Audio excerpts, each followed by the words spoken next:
Ladies and gentlemen, if you can please take your seats. Thank you very much. Enjoyed your lunch and that you are fully energized for this afternoon. And a very warm welcome to the final conference of the Baltic Science Network. It is wonderful to welcome you here, all at these beautiful premises. And you all know it's quite chilly outside. It's also sunny outside. So what we're going to try to do is to bring the sun at least a little bit inside. And of course, we need your help for that.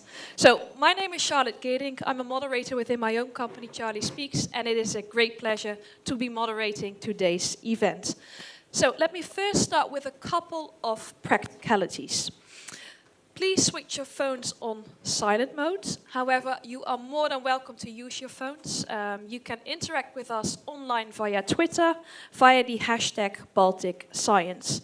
Also, pictures will be taken during this event, and the event will also be live streamed. So I'm just waving quickly to the people that are sitting either back home or in their offices and unfortunately couldn't make it live. Also, an after movie will be made of the conference. So please be aware of that you might feature on that as well. And also, in between the different sessions, the coffee breaks will be taking place outside this conference room. And then two final remarks. In case you haven't found the Wi-Fi login code yet, the Wi-Fi login is WLAN, so WLAN 09. And then the password is LU 2019 CBSS. And finally, ladies and gentlemen, we also would like to make sure that you will be part of the discussion. So we also take care of interaction with you by means of microphones that will go around today. So, ladies and gentlemen, why are we actually here today? It has almost been 3 years, and now we're celebrating the closing event of the BSN, yet actually it really is the beginning of yielding what has been sowed the past years. The BSR itself can really be considered a testbed for developing and implementing innovative measures for exploiting the macro region's full research and innovation potential. So on behalf of the Baltic Science Network, the Secretariat of the Council of the Baltic Sea States, and the University of Latvia, the final conference of this Baltic Sea Network is embedded in the annual CBSS Baltic Sea Science Day. The jointly organized event is dedicated to the 100th anniversary of the University of Latvia. So what will we do today? New ideas and fresh food for thought will be brought to the floor in 3 different sessions. So we will have a session on mobility in higher education and research. We will have a session on research excellence. And finally, we will have a session on widening participation in the European research area. So the event really offers a unique opportunity to you, not only to learn a lot and reflect on the outcomes, but also to network with your colleagues from all over the BSN. So, that's enough talking, at least from my side for now. I'd like to welcome to the floor for the opening remarks, Ms. Eva Gümbel, Deputy Minister of Science, Research and Equalities of the Free and Hanseatic City of Hamburg. The floor is yours. A big hand, please. Thank you.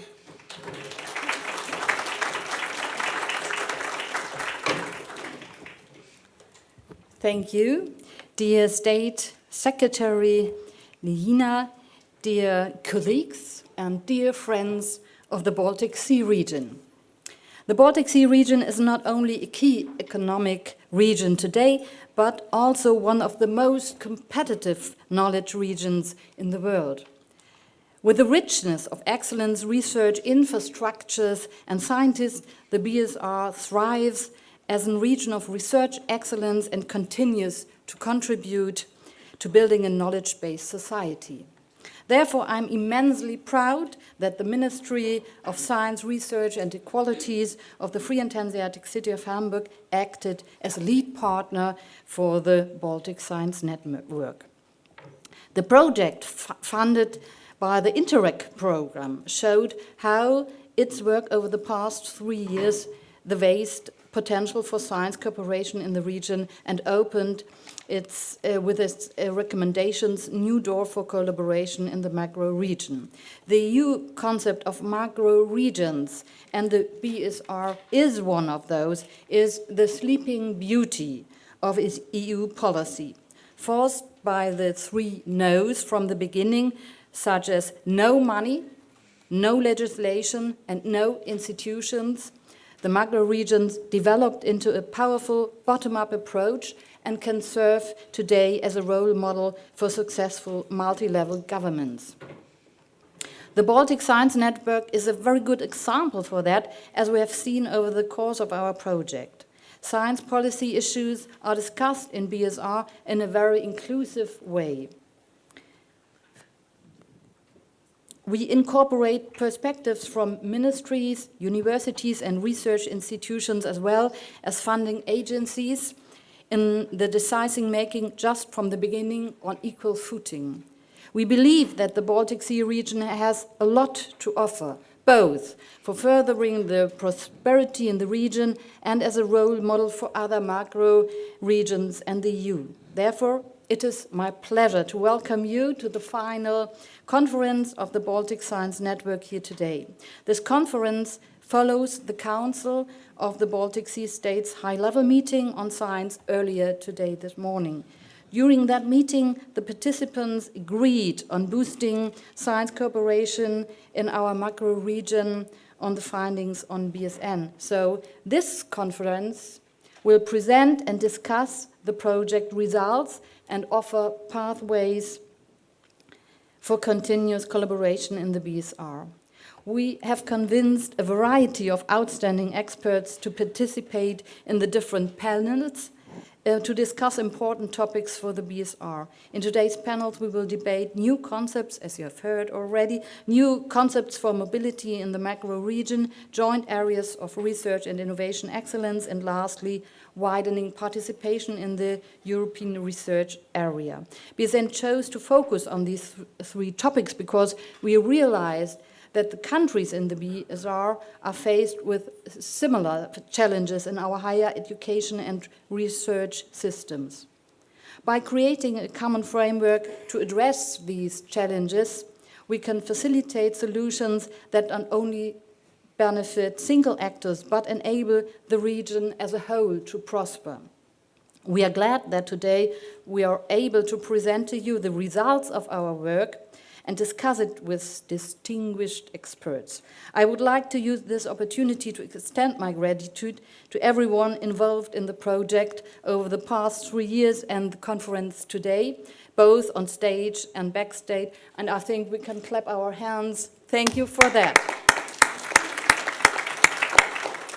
By facilitating mobility in research and higher education within the region, we are able to mitigate the apparent brain drain and turn it into a brain circulation. To maintain the level of research excellence in the region we currently exhibit, we need to focus our efforts on increasing the mobility of highly skilled scientists and additionally attract foreign talents.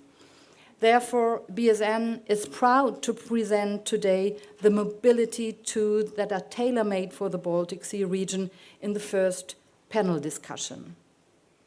As one of the most innovative science regions in the world, the Baltic Sea region nevertheless has to find solutions on how to maintain and increase its level of scientific excellence in R&I.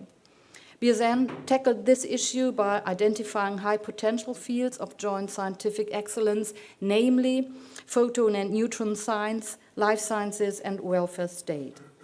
For these research areas, BSN enlisted brilliant experts in their fields to devise transnational strategies on how to further cooperation in them. We are excited to practically implement the recommendations of these expert groups,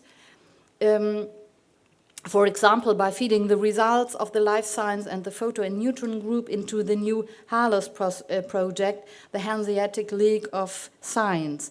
The project is a unique collaboration between Hamburg and Southwest Scandinavia, bringing together the 4 unique research facilities, MAX4, ESS, DESI, and the European IXFEL.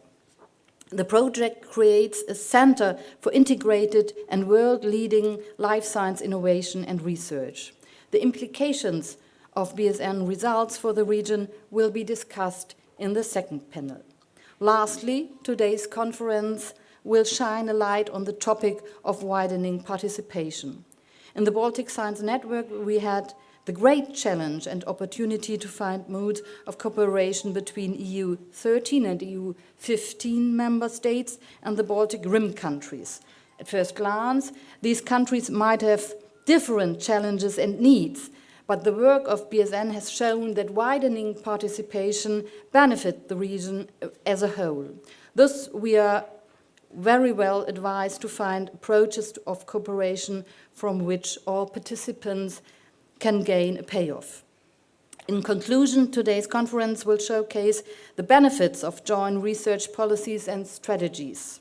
Furthermore, we will show the cooperation and the frame of research and science enhances regional prosperity and growth.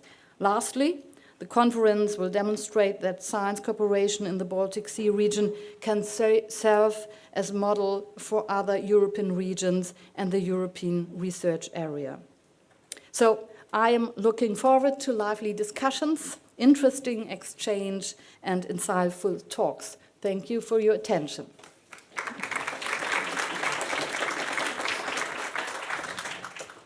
Thank you for your very kind words.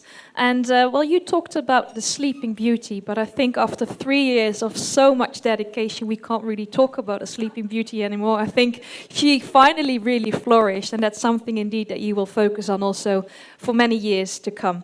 So ladies and gentlemen, we will now show you a short movie of the Baltic Sea region, a powerhouse of science, to give you an even better idea of what the Baltic Sea region is all about.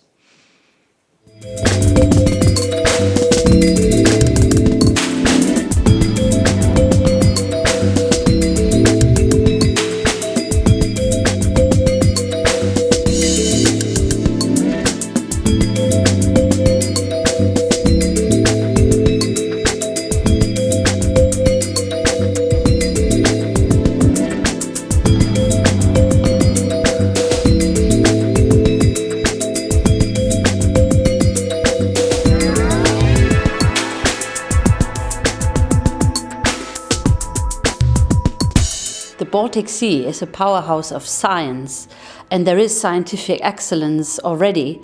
And the big challenges of today, like the protection of the Baltic Sea, climate change, the future of the welfare state, all these challenges cannot be solved on a nation-state level. Therefore, we need good cooperation among the regions, among the different countries. And our job as politicians, my job as politicians, is it to create a framework for that in order to make cooperation fruitful.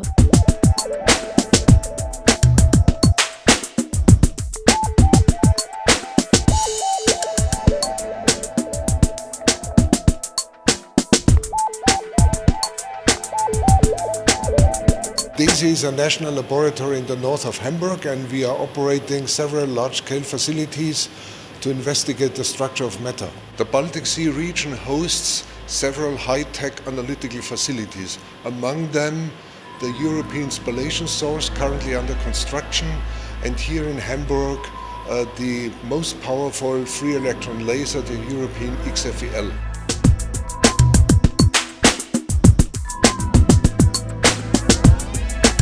We are able to image the dynamics in matter with extremely high temporal and spatial resolution.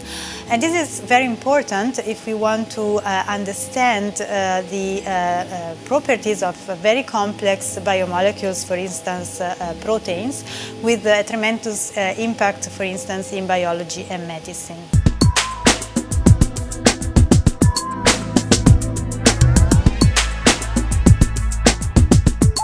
My research group is creating new methods for DNA modification analysis. Human genome is 3 billion letter-sized book. For example, Divine Comedy by Dante is 600,000 letters. So every day we have to read 5,000 copies of Divine Comedy, go through this circles of inferno, go to purgatory, and if we are very lucky, we are going into the paradise and meeting the Betrich and identifying our disease biomarkers. This is our goal. Here at Life Sciences Center of Vilnius University, where Professor Virgis Šikšnys has discovered the CRISPR systems that are used for gene editing, and is highly popular these days, and we're very proud of him. And there are many other researchers in many other fields that are being developed in life sciences here. Disease diagnostics is a very competitive field. And if you want to succeed, you either must have excessive resources or you must create a collaborative network.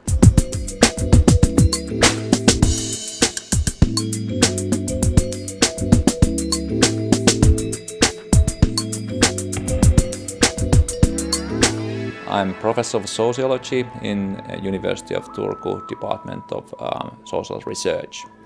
And I'm doing research on intergenerational attainment, how parents influence their kids. The issue of migration is one of the key topics in the welfare state research as well, because I mean the welfare state is always depending on the population of the nations, and when this population changes in the fast time, that also means that the welfare state has to change somehow.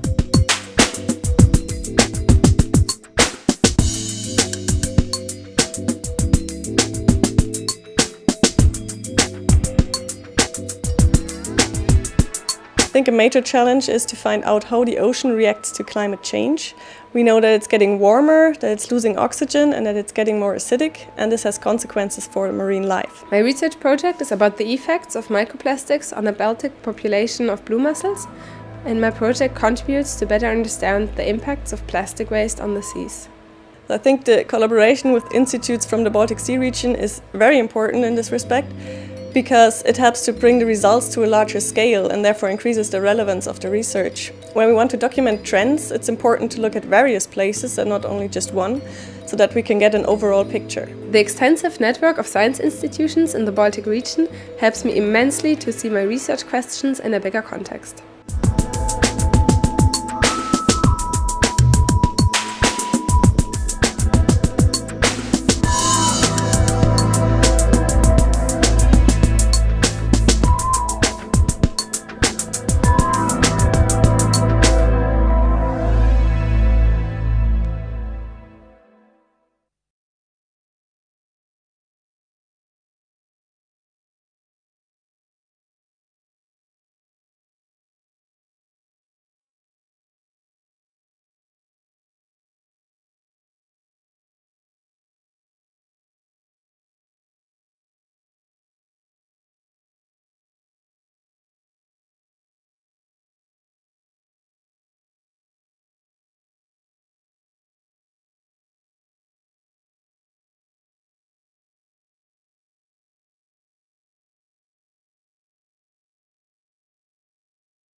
Anders Ødegaard, Head of Office of the Danish Agency for Higher Education and Science in Denmark.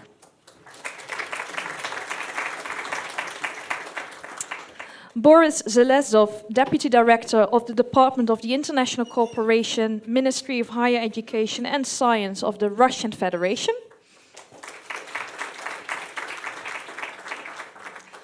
Sebastian Skuza, Under-Secretary of State of the Ministry of Science and Higher Education from Poland. And last but not least, our two ladies. And first of all, I'd like to welcome back again Ms. Eva Gumbel. Thank you. And finally, and I'd like to ask you to take the stage, if that's okay by you, Liga Ligina, State Secretary of the Ministry of Education and Science from Latvia. Okay. Yeah, thank you. Okay. Good afternoon, ladies and gentlemen. On behalf of the Ministry of Education and Science, I'm glad to welcome you to the Project Baltic Science Network final conference. And we learned today already many times, but 3 years ago, when the Baltic Science Network just started, we could say that there was no micro-regional dimension in the science policy to the extent we can see it now. But the partners have worked, of the network have worked tirelessly to bridge the steps into direction towards harmonized science policy in the Baltic Sea region. And my part is to tell you that this morning it was my honor to chair the meeting of the high representatives of the Ministries of Science of the CBSS member states. You see the number of gentlemen here, and also ladies were present. And the meeting took place under the auspices of the Latvian presidency of the CBSS.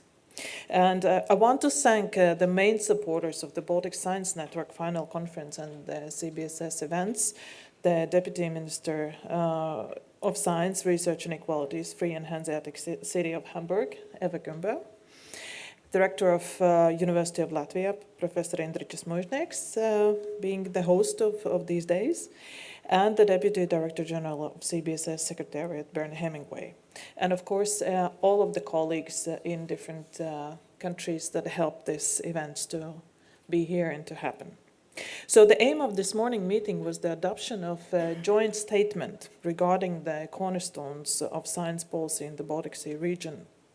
And it is my honor to inform you that the high-level representatives of the Ministries of Science of the Council of the Baltic Sea states did agree on a certain number of things.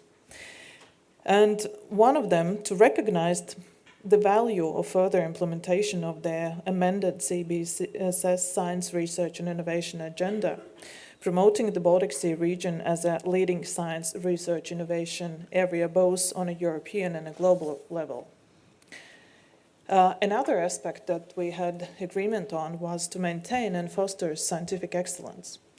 As we saw, the Baltic Sea region hosts several top-class research institutions, universities, research infrastructure, and leading scientists. The countries of the Baltic Sea region agreed to maintain and foster this level of scientific excellence as a cornerstone for a more sustainable and prosperous region. And they acknowledged the need for closer collaboration to use the variety of skills and knowledge in science and the existing expertise and also infrastructures to their full capacity. There was, I could say even in the morning discussion, maybe one of the top issues raised to support mobility of researchers. As a transnational mobility of researchers is the foundation of cross-border cooperation, as it facilitates academic exchange and professional networks, expanding scientific excellence and making the best possible use of the existing and forthcoming research capacities. Overcoming the participation and innovation gap was another area of agreement that the work should be taken further. So potential for scientific excellence does exist across all the Baltic Sea region, and the CBSS member states must utilize this potential further when it comes to acquiring funding for scientific research and participating in large-scale projects. Last but not least, to enable the transfer of science-based knowledge to society and industry. That facilitation of exchange of research between the private and public sectors will foster societal advancement, innovation and growth in the Baltic Sea region. So once again, I would like to express my gratitude for all the delegations and partners in showing our common understanding on the issues relevant in the Baltic Sea region and also common goals to be pursued. And therefore, I congratulate everyone with the joint statement adopted. And I think it comes at a perfect timing when the debate about the next multi-financial framework is ongoing and countries are preparing for their next planning periods and planning their investments and types of activities that would actually embed the decisions and these joint understanding into practice. So, and it also shows I think the potential still for even closer cooperation in the Baltic Sea region to really be a true science powerhouse for many more years to come.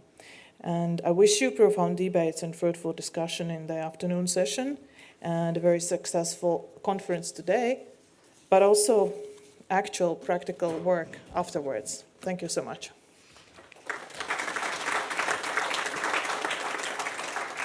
Thank you for the supporting words. And now I'd like to give the floor to Mr. Razumas.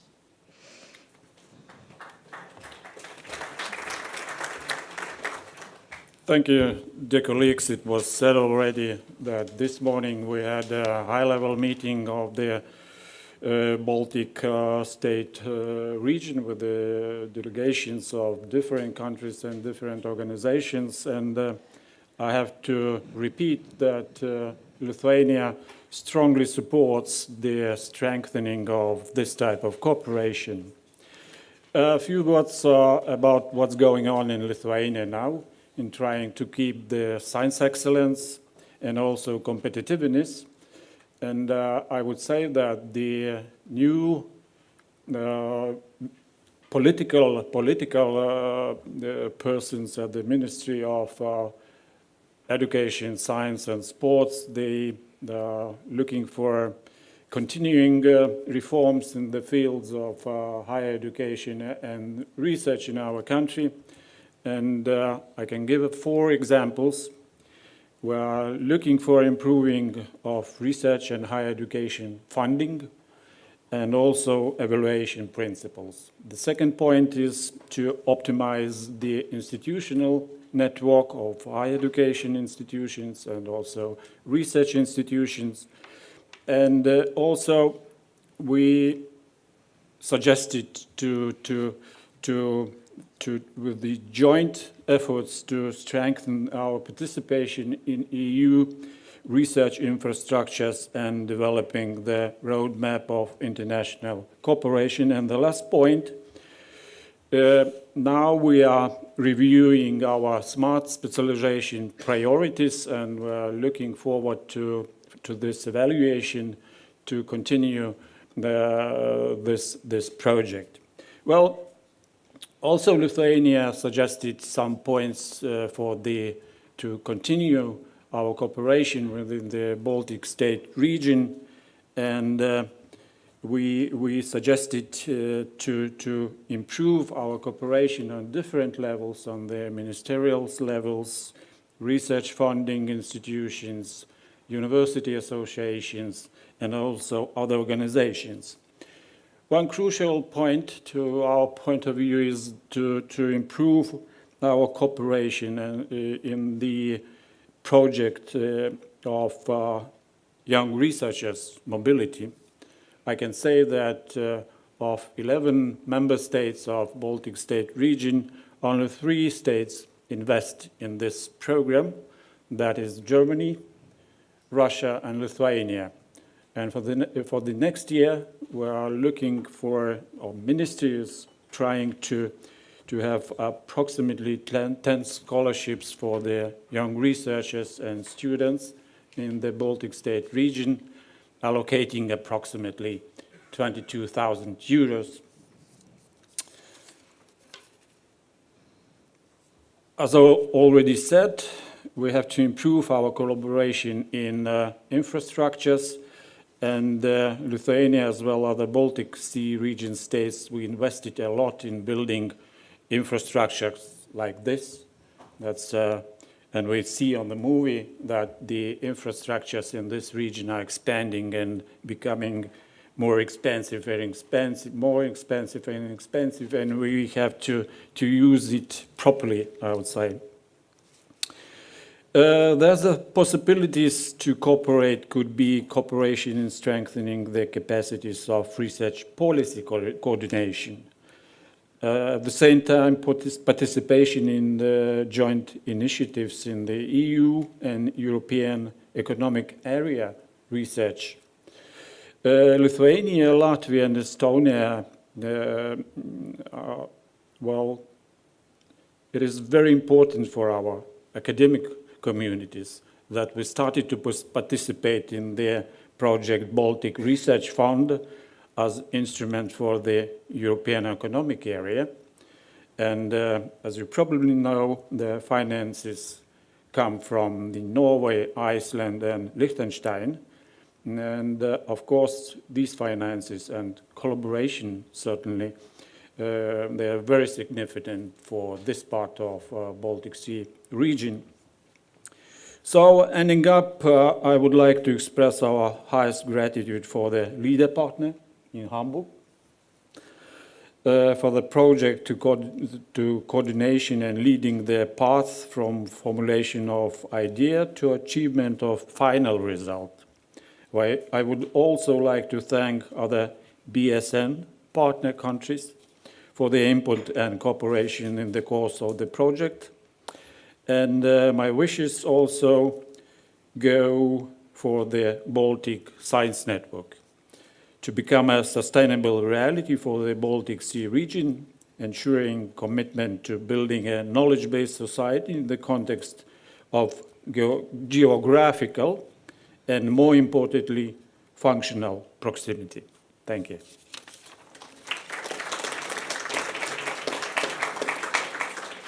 Thank you for your very kind words and also for pointing out something very important that we actually can take on board during the first session, which is young research mobility, and to see how that can be further supported. So thank you for that. The third high-level opening remark is foreseen for Ms. Eva Kumpel. If you would like to, thank you so much.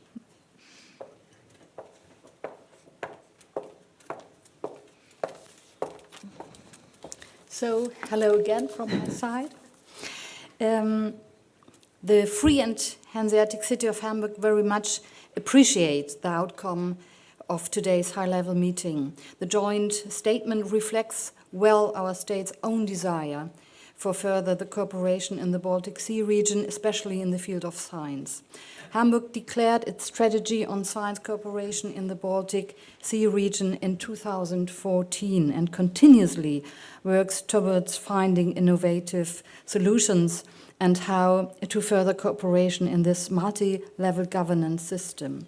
This is why we have been a driving force in establishment of the Baltic Science Network.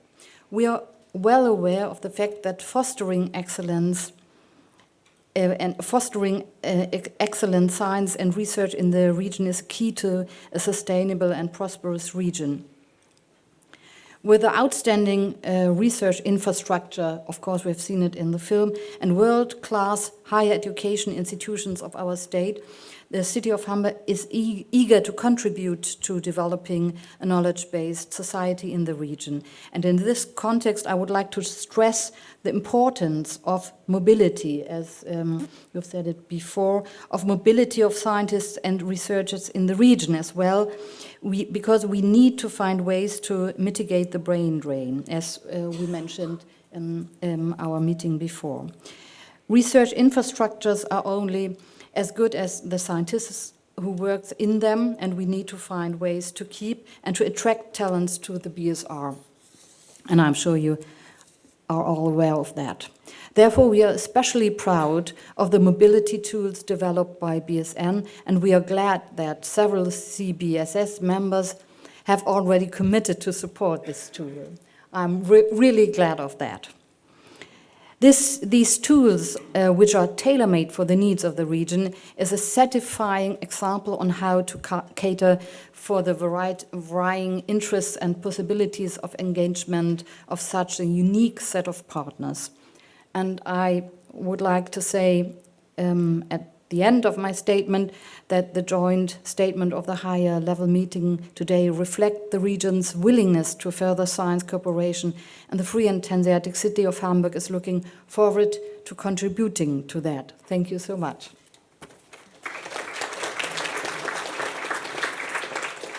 Thank you very much. And it's very clear that mobility is really seen as the foundation for this kind of transnational collaboration. And I want to keep you awake as well, of course. So do you see mobility as the foundation for transnational collaboration? If you just put up your hands for yes. Okay, I still think that needs a little bit of work, but luckily we have a great deal of speakers later on that can definitely convince you, I'm sure of it. Okay, I'd like to now continue with the next speaker, and that's Anders Ødegaard. Thank you so much for joining us. Thank you. And thank you very much for this opportunity to help kick off the final Baltic Sea Science Network conference. I'm very happy to take part today on behalf of Denmark. I will try not to be overly repetitive in terms of what my colleagues have already said for this opening session. And also I will try not to preempt the interesting discussions of today's later sessions on mobility, shared area of excellence and widening participation in the European research area. So I hope you will allow me to focus only on part of the interventions at the CBS high-level meeting earlier this morning. As many of you will know, Denmark has been partner in the Baltic Science Network since its beginning in 2016. Specifically, the Danish Agency for Science and Higher Education, DAFSI, under the Ministry of Higher Education and Science, and even more specifically, DAFSI's Department for EU Collaboration and the EU Framework Program Horizon 2020. Our decision to join the Baltic Science Network was based on 3 issues. Firstly, to help support the pursuit of enhanced research cooperation in the Baltic Sea region. The Danish government fully supports the CBSS agenda to achieve sustainable and prosperous Baltic Sea region, and this cannot be done without focusing on research and innovation. Secondly, to be part of a new multi-level governance network and learn more from our neighbors in the Baltic. And thirdly, to work together to find ways in which our macro-regional perspective can help implement the European research area as such. And allow me to dwell on this last point, which has also been the backbone of my and the Danish intervention earlier today at the high-level meeting. During the Baltic Science Network project period, we have been looking closer into the perceived challenges and obstacles to enhanced research cooperation. And we have probably not been terribly surprised by the results. Our stakeholders have pointed to issues like administrative burdens, a lack of a clear pathway through the program jungle, and strategic coordination of research agendas. So in our quest to find ways to enhance research cooperation among the member states of our region, we must ask ourselves how best to overcome these challenges. How do we best facilitate the most excellent transnational research without overly burdensome administrative requirements? How do we make sure our researchers have clear perspective of where to start? And how can we best improve strategic coordination across countries, policies, institutions, and research themes? As I underlined this morning, these macro-regional challenges and questions are exactly the same as the challenges and questions of Europe as such. The Baltic Sea region is in many ways a small-scale mirror of Europe as such. And this brings me back to making the argument that the solutions of our region should be the solutions provided to us as Europeans as such. We, all of us here, like what we do. And it is tempting to come up with new ideas for new instruments to help solve the Baltic Sea regional challenge.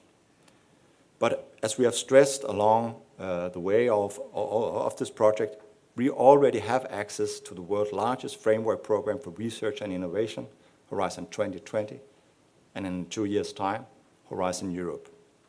Also, Nordforsk is a well-established potential tool for transnational projects, and not only for the Nordic countries. The European Framework Program attempts to tackle exactly the challenges relating to excellence, mobility, research infrastructures, widening and international cooperation with non-EU members that we have been working with within the Baltic Science Network. No program is perfect, and the Framework Program is a work in progress, that is clear. But as we see it, the Framework Program and better use of the Framework Program can help enhance research cooperation across our own region. Creating coherence and establishing collaboration from scratch is far more demanding and often less fruitful than stimulating already established networks. As the Danish representative at this morning's CBSS high-level meeting, I'm happy that this perspective is reflected in the joint statement. The members of the Council of the Baltic Sea States agree, and I quote, "The world's largest framework for transnational research cooperation, Horizon 2020, alongside other existing BSR-wide networks, provide a multitude of opportunities for cross-sectoral cooperation," unquote. So the question remains how? How can we, as authorities, as institutions, as programs, as clusters, how can each of us contribute to making the European-wide tools work for the benefit of our region?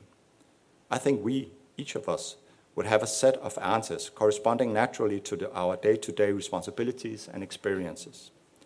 I myself represent a government body, DAFSHI, and a department in charge of guiding our stakeholders to the use of the EU Framework Programme. This work basically consists of continuing to fine-tune the strategy of how to best get our stakeholders to participate. And obviously, this work takes place in close coordination with our institutions and organizations. But this work is not a closed national circuit, of course. Talking to our colleagues and stakeholders across and beyond the Baltic Sea region and exchanging best practices is key. The Baltic Science Network has been very interesting for this reason.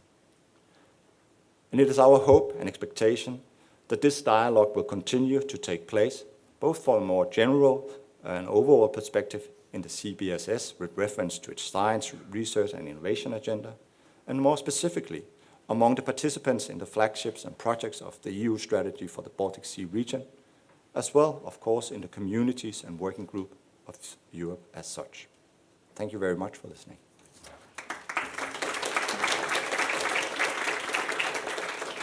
Thank you, Mr. Ødegaard, and also for putting what is being done in the BSN in a much broader perspective, basically being we are all Europeans, we all work together within this program called Horizon 2020, and indeed the future also offers tons of opportunities for participation. So thank you for that.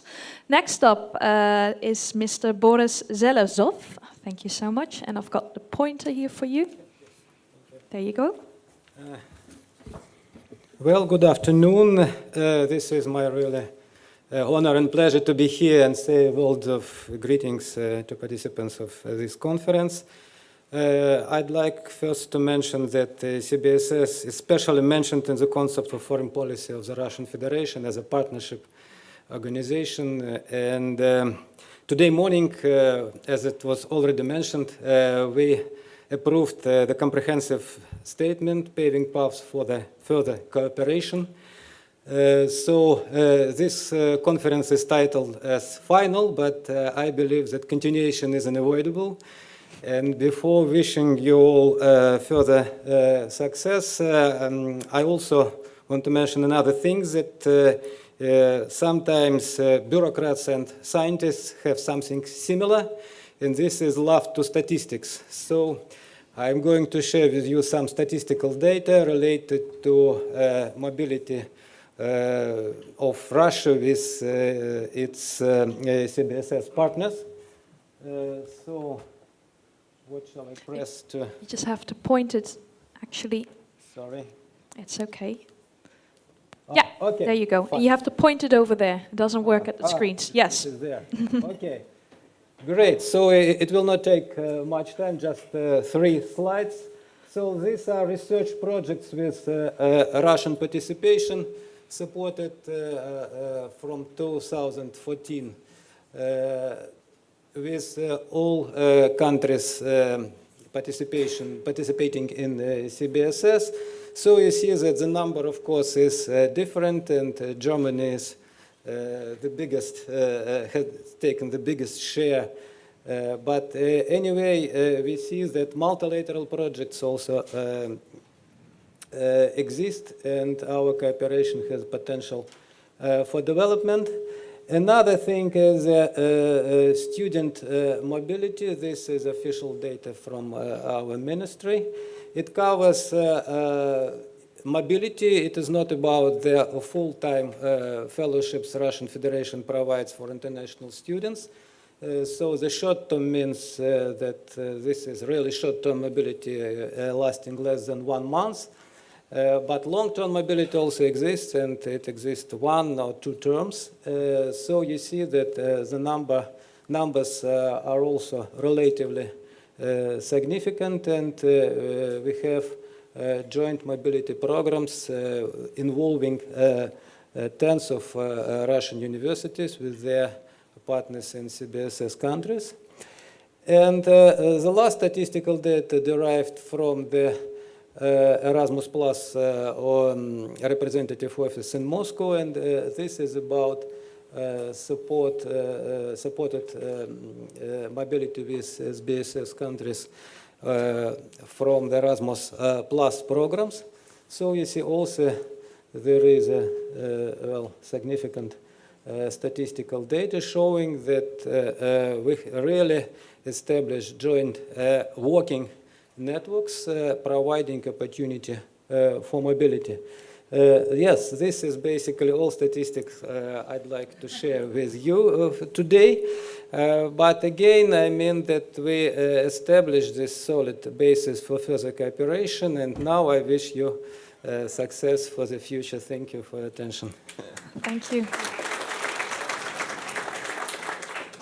It's always nice to see a politician, him or herself, bridging the gap to scientists by providing these kind of statistics. Thank you so much. And then last but not least, I'd like to give the floor to Mr. Sebastian Scusa. Thank you.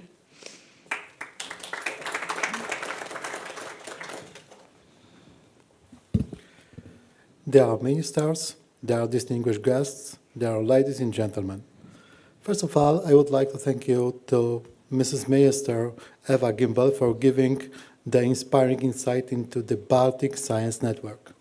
In 2016, Poland, as CBSS presidency, welcomed the proposal to establish and endorse the Baltic Science Network as a groundbreaking platform for future cooperation in the area of science policy in the Baltic Sea region.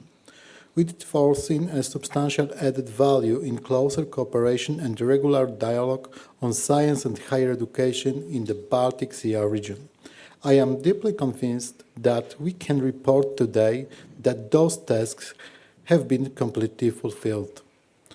It is well known that the Baltic Sea region offers a huge range of high-class universities and research institutes and active cooperation among science. Today, we also know that we have common platform for pushing forward joint initiatives, effective lobbying, and developing the Baltic dimensions of European research area, the Baltic Science Network.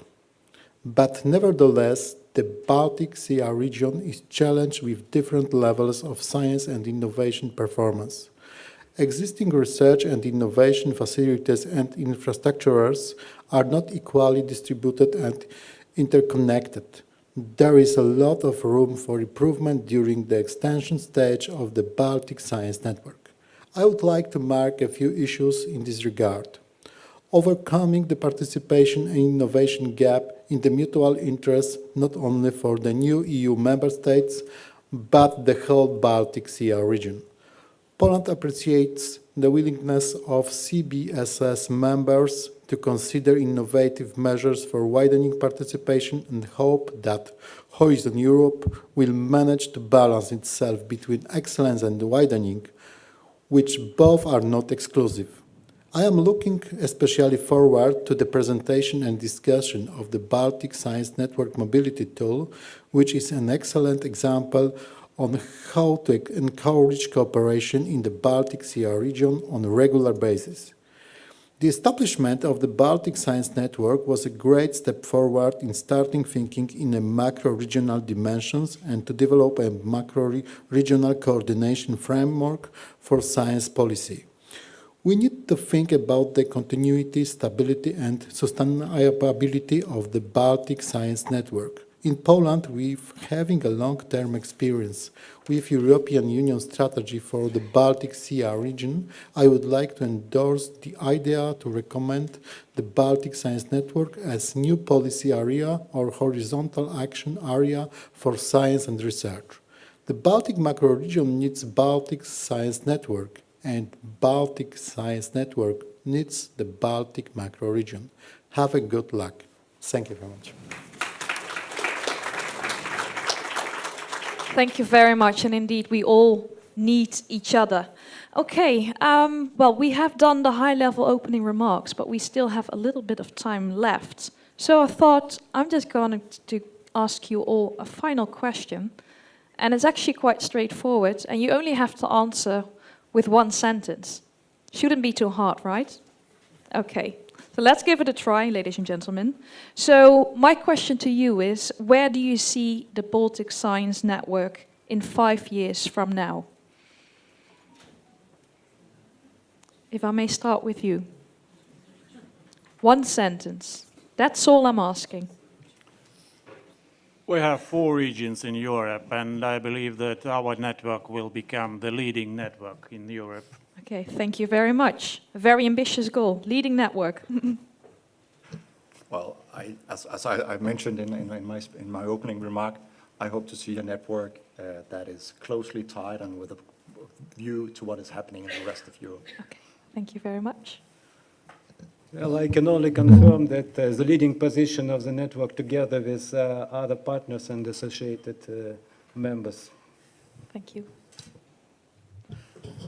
It will be the most important network in European Union and in Europe as well. Okay, thank you. Oh, I like these ambitions. You have a lot of work to do, ladies and gentlemen. Yes?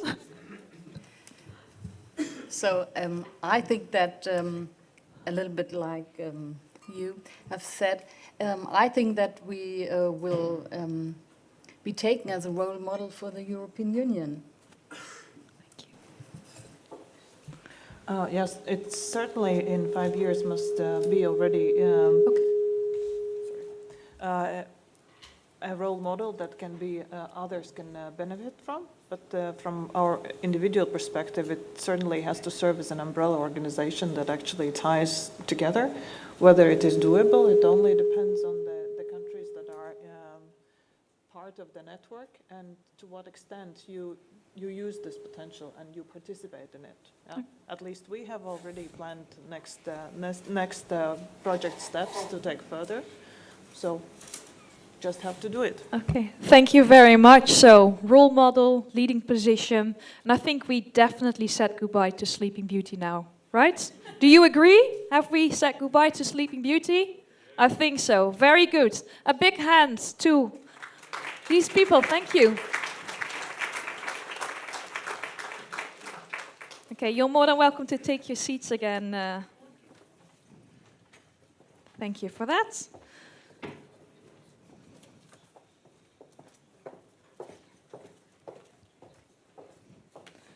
Okay, the audience, and now we are going to continue with the first session of today, and I think you've heard it already multiple times. Mobility, mobility, mobility. It's the key, it's a foundation to make this transnational collaboration work within the Baltic Sea region. So the session will be about mobility in higher education and research in the Baltic Sea region, and we will also discuss new concepts and ideas. So be prepared to allow for a lot of insights and ideas for innovations. And in order to kick off this session, it is my great pleasure to first ask Rita Mustonen, Director of Development of the University of Turku, to give an overview of the Baltic Science Network results. The floor is yours. Thank you. Thank you so much.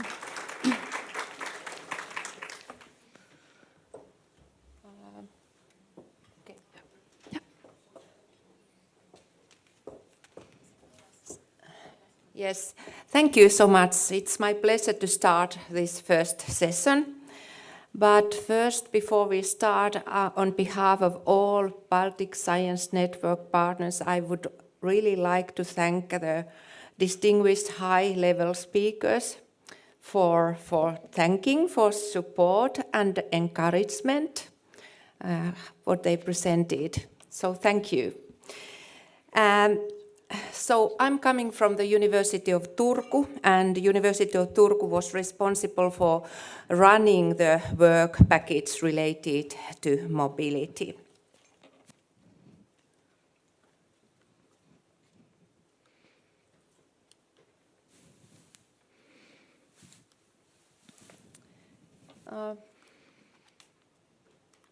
One slide is probably missing now, I see. But I can speak it. So, Baltic Science Network started a few years ago, and now we are coming to the end. And what is Baltic Science Network? As you know, it's a network for ministries, agencies and universities from the Baltic Sea region. It was established to explore how to integrate macro-regional interests into science policy on the EU, national, regional and local levels. And as you can guess, this is a very broad area, and we needed to focus on something. And our focus was to go to main actions like widening participation, Baltic Sea region-wide mobility, research and innovation excellence, exchange and learning of best practices. And of course, one of the main issues was also how to lobby on EU and international level. These are the members, so you can see that the network was really broad. And it is a policy network gathering relevant transnational, national and regional policy actors from BSR countries. You can see that we have members not only from countries, but also Baltic Sea region like Nordforsk and Bonus and so on. So we believe that this was a very efficient network to discuss these quite challenging issues as well. Then going to mobility. Why is mobility important? We know that mobility is beneficial for students and researchers. There is evidence that mobility can build the international networks. Definitively, mobility develop researchers and students' own careers. And of course, it is important that when the mobility increases, students and researchers can collaborate internationally. We, for example, know that those researchers who have been mobile in their career are more competitive when they are applying funding, international, very competitive funding sources. So definitively mobility is important for them. But mobility is also very beneficial to research.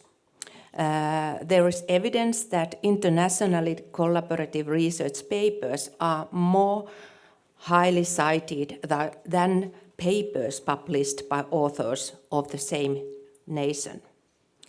We can summarize that mobility strengthens the circulation of skills and ideas.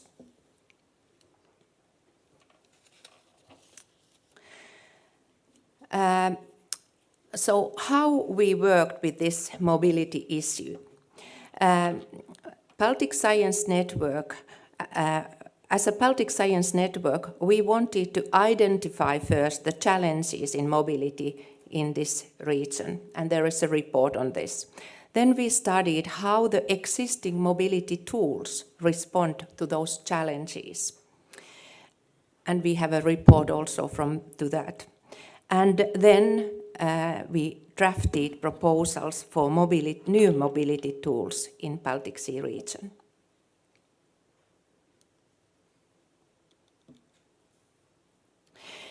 Even though we know that mobility should be beneficial, not only for researchers, but research itself, this is not the reality. We have challenges, we have obstacles, there are really problems. One issue is that mobility is, or Baltic Sea region is not a priority region when it comes to the researcher mobility here. So mobility goes from east to west. We have a problem also in brain drain, and there is also a problem of support measures, not only in general measures in different countries, but there aren't really targeted mobility measures and tools for researchers in this area. We have studied the mobility tools. We found that there are altogether almost 90 different ways or tools which can be used, but those are not really beneficial in this area. Only few tools are designed with direct focus on Baltic Sea region, and most of the tools are rather small scale. They are not available for everyone, and what is most important, researchers and young students, they don't know about them, so awareness is very low. So summary is that existing mobility tools do not solve these challenges.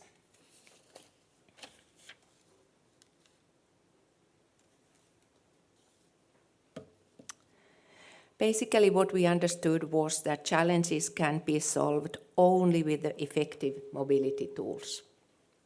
Therefore, Baltic Science Network proposes 3 mobility tools: summer schools for large-scale research infrastructures, research internships, and short-term scholarships for PhD students. Since there are naturally plenty of different kind of possibilities how to proceed, we decided to focus on those which are beneficial for young researchers, and also we decided that we need to focus on those issues that support excellence, transparency, and continuity. So we used those as guiding principles. And now our goal as Baltic Science Network is to really search for funding opportunities and try to figure out how to proceed with the funding in the future in order to get these mobility tools in practice. Now I'll go very briefly through these suggested tools. First, summer schools for large research infrastructures. Here the idea is to support to large-scale research infrastructures to arrange summer schools. This is meant for PhD students, and here Baltic Sea region is in focus. We believe that this can be beneficial for both students and researchers by giving experience from large research infrastructures, which is very important and valuable, and in many cases also providing opportunities to reach those infrastructures which are not available at home. Benefits also for research infrastructures. We know that these large research infrastructures are very expensive. They are very sophisticated. And it is important that we use more efficiently these infrastructures. So it is important to widen the pool of the users. That's why we decided that this would be one of our suggestions. The second tool is research internships. Here the idea is that doctoral students host master students in their research projects. This could be internship period for 1 to 3 months. And both, master student and research and the doctoral student would have a joint research project, which is of mutual interest.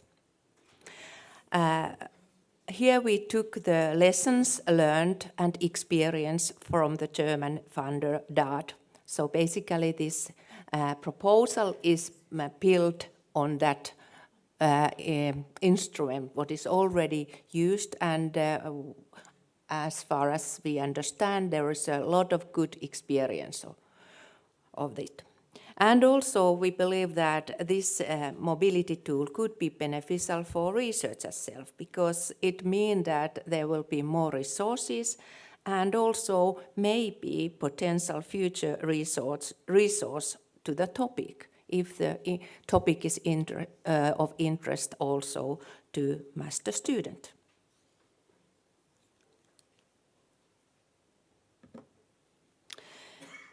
Our third tool is short-term scholarship for PhD students.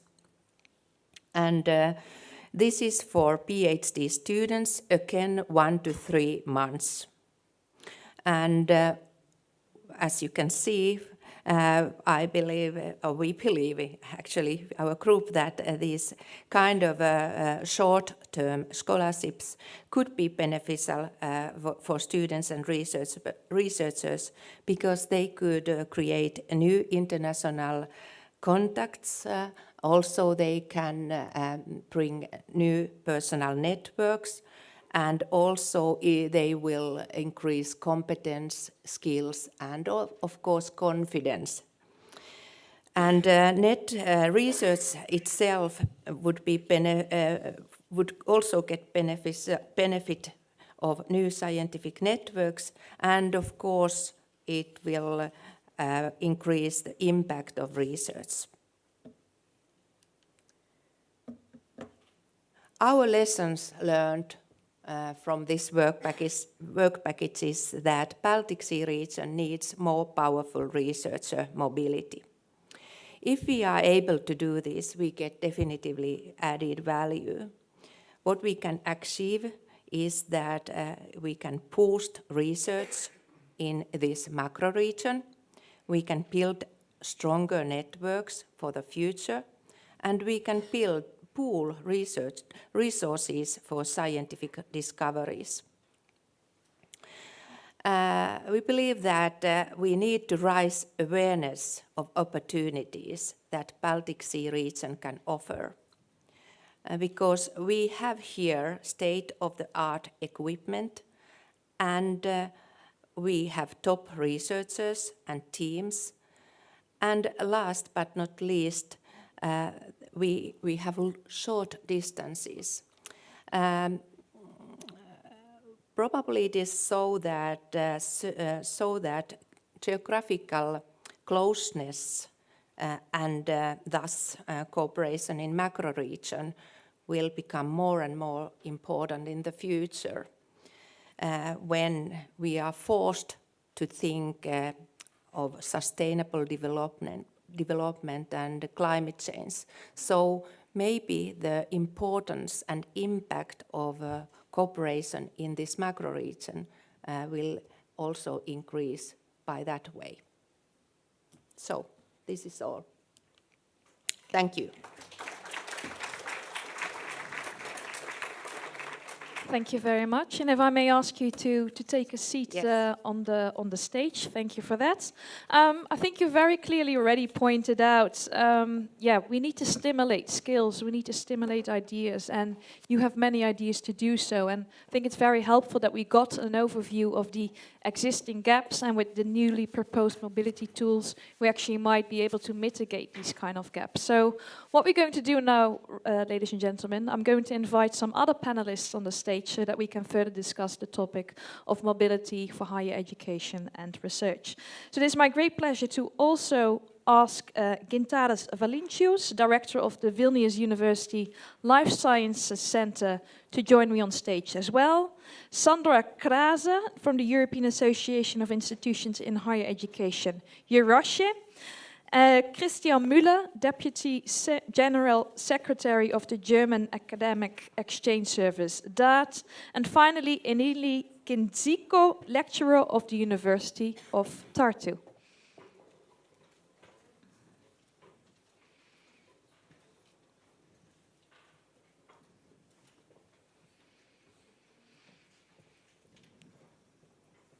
Thank you very much. And I suggest that we all remain seated for this session. And as I've already informed you, it would be great if you can just give a small introduction to your organization's involvement in mobility programs, and to also point out to you, the audience, what you think are the programs and activities that in general work best to support mobility for the Baltic Sea region. Do note, I give you a max of 2 minutes, and I'm very strict on that. Okay, Thank you very much. If I may start with Mr. Valincius. Good afternoon. So I'm the director of the Life Sciences Center at Vilnius University, and we are leading a research and studies institution operating in biomedical research field, and of course we're involved in biotechnology development, pharmaceutical science. Life Sciences Center is, as you saw from that short movie, is actually very well known for the discoveries in the gene editing tools, which were developed by one of our prominent professors, Virginijus Šikšnys, who was awarded $1 million prize last year in the capital of Norway, Oslo, the Kavli Prize, and we really value international exchange and international mobility.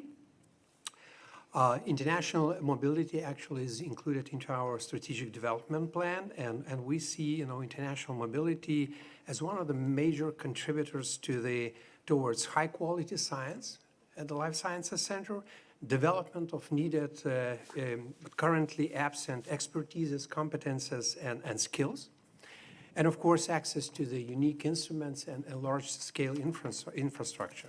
It's very easy for us to see that the mobility and these issues which I mentioned, can be easily translated into the competitiveness, increased competitiveness of organization and increased financial finances. Excellence in science increase our international visibility. That means that we more easily competing for the grant money. New expertises gives us a competitive edge because, if you have more knowledge, more skills, people are coming to Vilnius, and then of course we are more easily included into international research teams. And access to the large-scale infrastructure creates competitive edge, strengthens human potential, and of course gives us more international visibility and ties with the researchers in other countries. So, summarizing, we can claim that international mobility is beneficial for the organization. At the end of the day, we invest in it, and we see the increase of finances and possibly increase in new people coming to our institution. Thank you. That was 1 minute and 58 seconds. Well done, you. Ms. Krase. Good afternoon, everybody. So I welcome you all here in this event.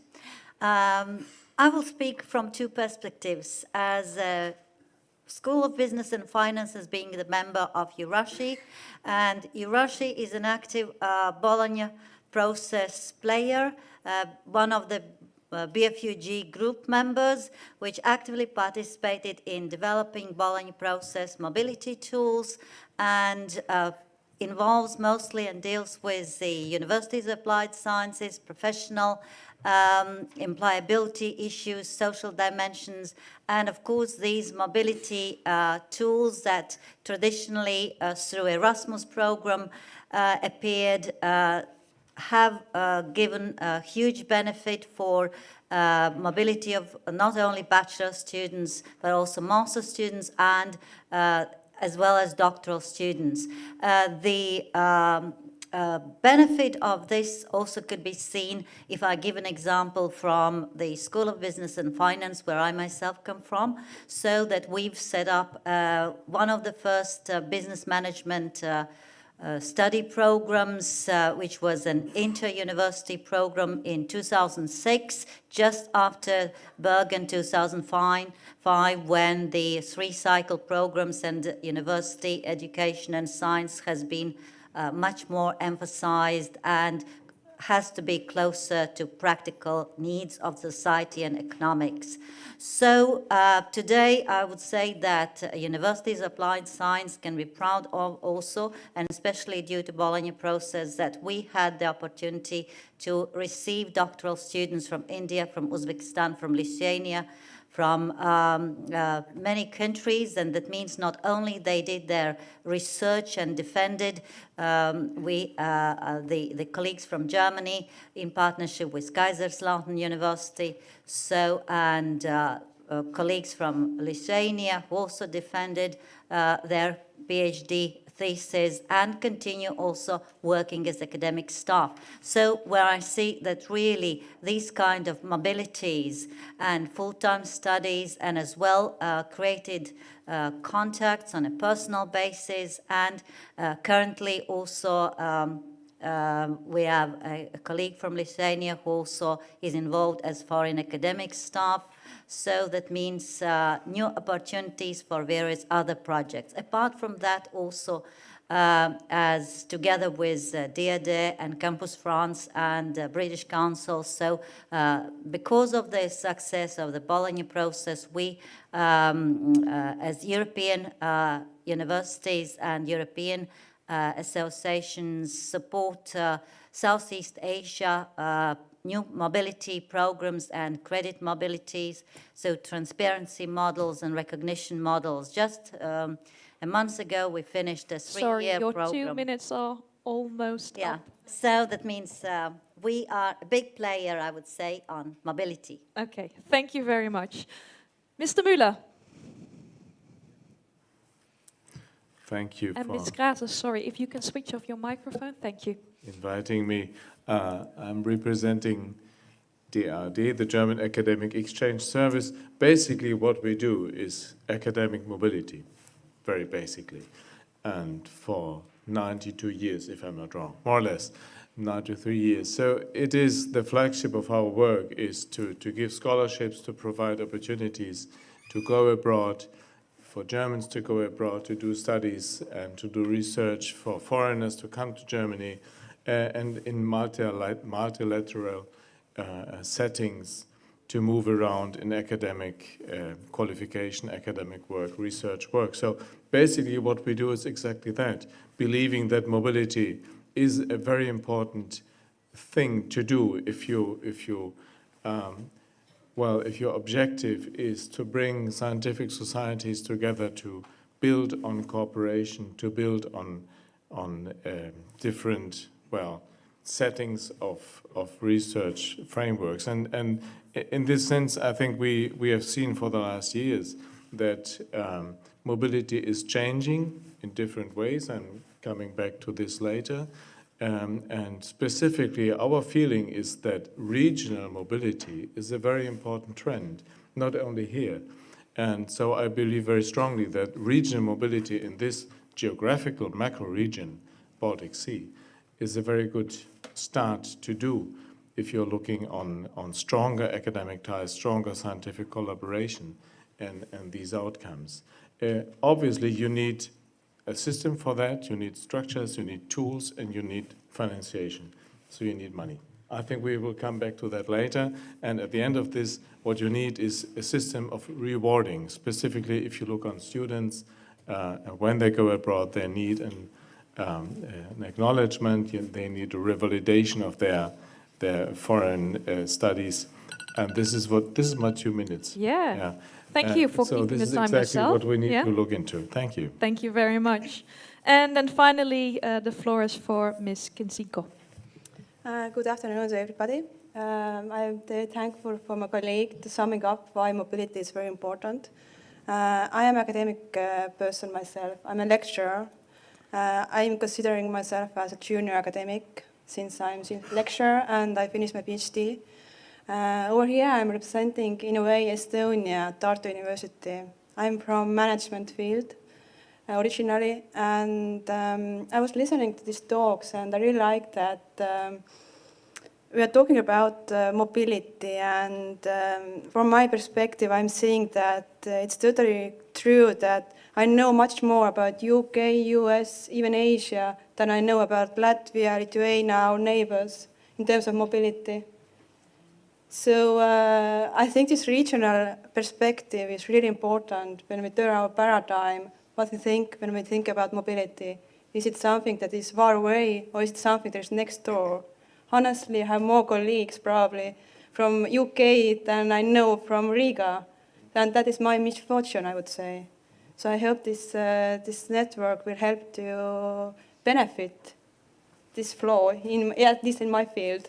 Okay, thank you very much. I think we'll touch upon that later as well, because that's very much a question of creating awareness of the different tools that are out there instead of the usual programs that you know that have been advertised everywhere. So thank you for those points. If I may start with Mr. Müller, you just mentioned mobility itself is actually changing. Can you elaborate on that? Yes, of course, I would love to do so. We, as I said, we work with scholarship schemes, scholarship programs. We work also with programs in which we give money to universities. So in order that the universities themselves, the institutions, can build projects of international academic cooperation. So this is the second strand. The third strand is, what is important for us is to build expertise, knowledge on how international academic exchange and collaboration is evolving, changing, how different scientific systems are working. Inside this point and this strand of knowledge, we also look on numbers of international mobility, exchange, and so on. You must have seen our study 2 years ago on mobility in the Baltic Sea region, which was, if I'm not wrong, the first exercise in this matter. So this is the kind of things we also do. What we find out is looking on the numbers worldwide, that really there are changings, there are changes, there are trends. So what are one these? Trend would be yes, one trend would be that if we look on German students and young academics going abroad, it seems that the numbers are not rising that easily and that steadily. It is more or less flattening. So we reach a level of outbound mobility, which means that if we reach on 35, 38, 40% of our students who go abroad, that might be a natural boundary, which is very, very difficult to overcome. If we look on inbound mobility, definitely many things are changing. If you look on China, Australia, if you look on Singapore and so on, Korea, so many things are changing very dramatically. What is interesting to say, this is why I mentioned the issue of regional mobility. We see that worldwide, specific regions are evolving in terms of intra-regional mobility. If you take Malaysia and the countries surrounding Malaysia, that's a very clear case, or the United Arab Emirates, another case. So there you see, or US and Canada, there you see that for many reasons it seems to be easier for somebody to go, say, from Finland to Germany or from Sweden to Latvia than from Sweden to Malaysia. For many reasons, and some of these reasons have to do with costs, with the feeling of safety, of security, or with language issues, or even with the question of academic freedom and freedom of sciences, or even cultural distances or cultural easiness with which you would travel abroad. So I think that there is a trend and there's a future for regional, intra-regional academic mobility. Okay, thank you for that. And yeah, within this context, if you would want to facilitate this kind of regional mobility, some new kind of tools are needed, but for that you first need to identify the different gaps. And I'd like to also come back to Mr. Valencius, because you have been one of the authors of this first report in 2017 on the challenges to research mobility. And as you've heard and as you know from your colleague Ms. Mustonen, she already touched on some of the obstacles being from east to west, brain drain, it's not a priority region. Are there any other obstacles that you have identified that we need to be aware of? Well, you're right. Actually, I was leading a group who organized in 2017 survey, which included 1,300 researchers and approximately 300 administrators from various levels of administrators, from ministries, from funds, and institutions. Well, this is a rather big survey, but the point which was emphasized by my colleague Rita is that many researchers, surveyed researchers, they don't see Baltic region as a priority region for the mobility, and this is probably quite natural because science nowadays is rather international endeavor, and we travel everywhere, distances shortened.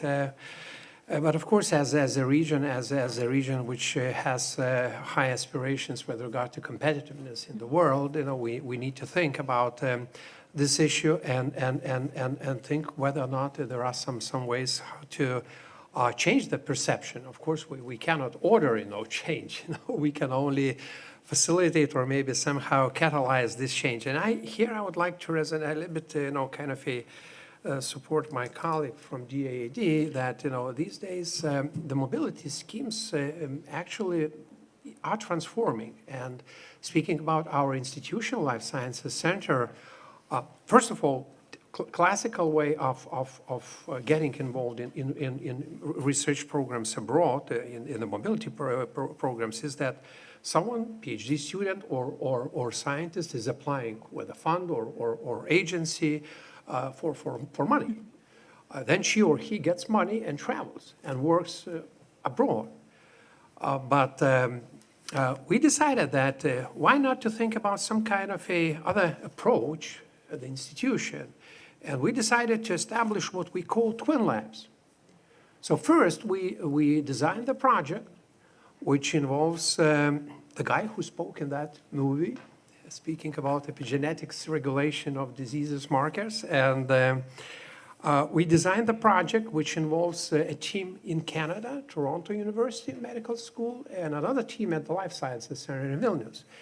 And our university administration said, this is really sounds like a good project. We will give you for 2 years 150,000 euros just to initiate the project, but on the condition that we will be exchanging students. Canadians will be coming here, and Lithuanians will go overseas, getting some new experience, new expertise, skills, working with data, with patient data, and things like that.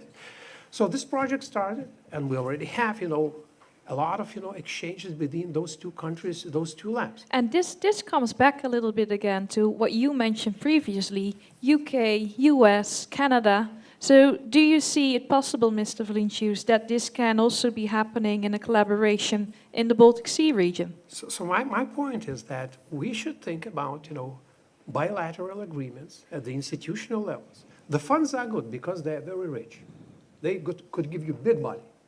Okay, agencies and ministers are good but institutions are flexible, very flexible. They could do things very fast. They are predictable and stable. For example, in Lithuania, sometimes we have some problems with the stability of the funding. 1 year you have program, another year you don't have program. But at the institution, we are stable. Of course, we have limited funds. So that's the idea is that within the Baltic Sea region, we can establish twin labs or some other entities which would collaborate on the projects, including projects which involve large-scale infrastructures. And these projects will include some kind of supplementary grants, travel grants for young people to go from one lab to another one. Okay, thank you for this contribution. So we can add another tool to the mix, twin labs. Very good. Then I'd like to come back to Ms. Kinsiko. Can you share with us your own personal experience as having been an exchange student and you've come back to your country and the kind of trends that you also see within the students that you're lecturing? Thank you. Yeah, I can say that during my PhD studies I spent many months abroad. And as I continued in academic career, I've used probably, I think, most of the schemas that are out there, because I think there's a correlation. If you are mobile during your PhD studies, you tend to be more mobile also after that. So it's like an addiction. When it starts, you cannot stop it, usually. So where are you off next? I'm going to UK. Okay. You see. Well, I've heard that the Baltic Sea region offers really wonderful institutions and places where you can be mobile as well. But I would bring actually one experience that for me, I had to redefine what does it mean to be mobile during a junior period, because this is like incubation period. This is not the endless period. It means that you have to use this period the maximum to build a network, because after that there is a great downfall. Of course, you will lose some money or this kind of support. So how will you fly after that? So I think if you haven't been able to build this network, you might be very, I would say, very sad during your mid-career phase. So I think that is a question we have to address. Is the mobility after junior level, is it depending only on money or something else? I think these kind of flexible schemas that you bring in students, that might help actually. You bring new knowledge without actually going abroad yourself. Okay. Yeah. So I would like to address the question of how do you overcome the transformation from junior level to the mid-level? Yeah. Okay, I think we can tackle that one straight away, because the junior mid-level, indeed, it is one of the obstacles, as has also been pointed out during one of the high-level opening remarks. The younger research mobility seems to be a kind of a caveat within the broader context of mobility frameworks. So who can comment on that question? From young researcher to mid-level researcher and the mobility opportunities. Yes, Mr. Müller. I mean, at first hand, I would say, what does this tell us? It tells us that if we look on mobility tools, we need to concentrate on very young people, on students, on master students, on PhD students, young postdocs. As you said, after that, there will be a transition to a certain stability of life, of family, whatever, and in which you will be less mobile, maybe, or not on short notice.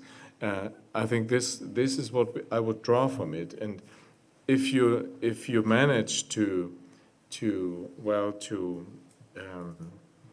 acquaint young people with a certain knowledge and familiarity with other countries, other scientific systems, other languages, then they will build on that in their future life as having a network to researchers in many countries or specific institutions. So I think we need to look on this, on students, PhD students, young postdocs. If we look on short-term mobility, and as Mrs. Mustonen has already explained, these tools which have been defined, they look on short-term stays abroad.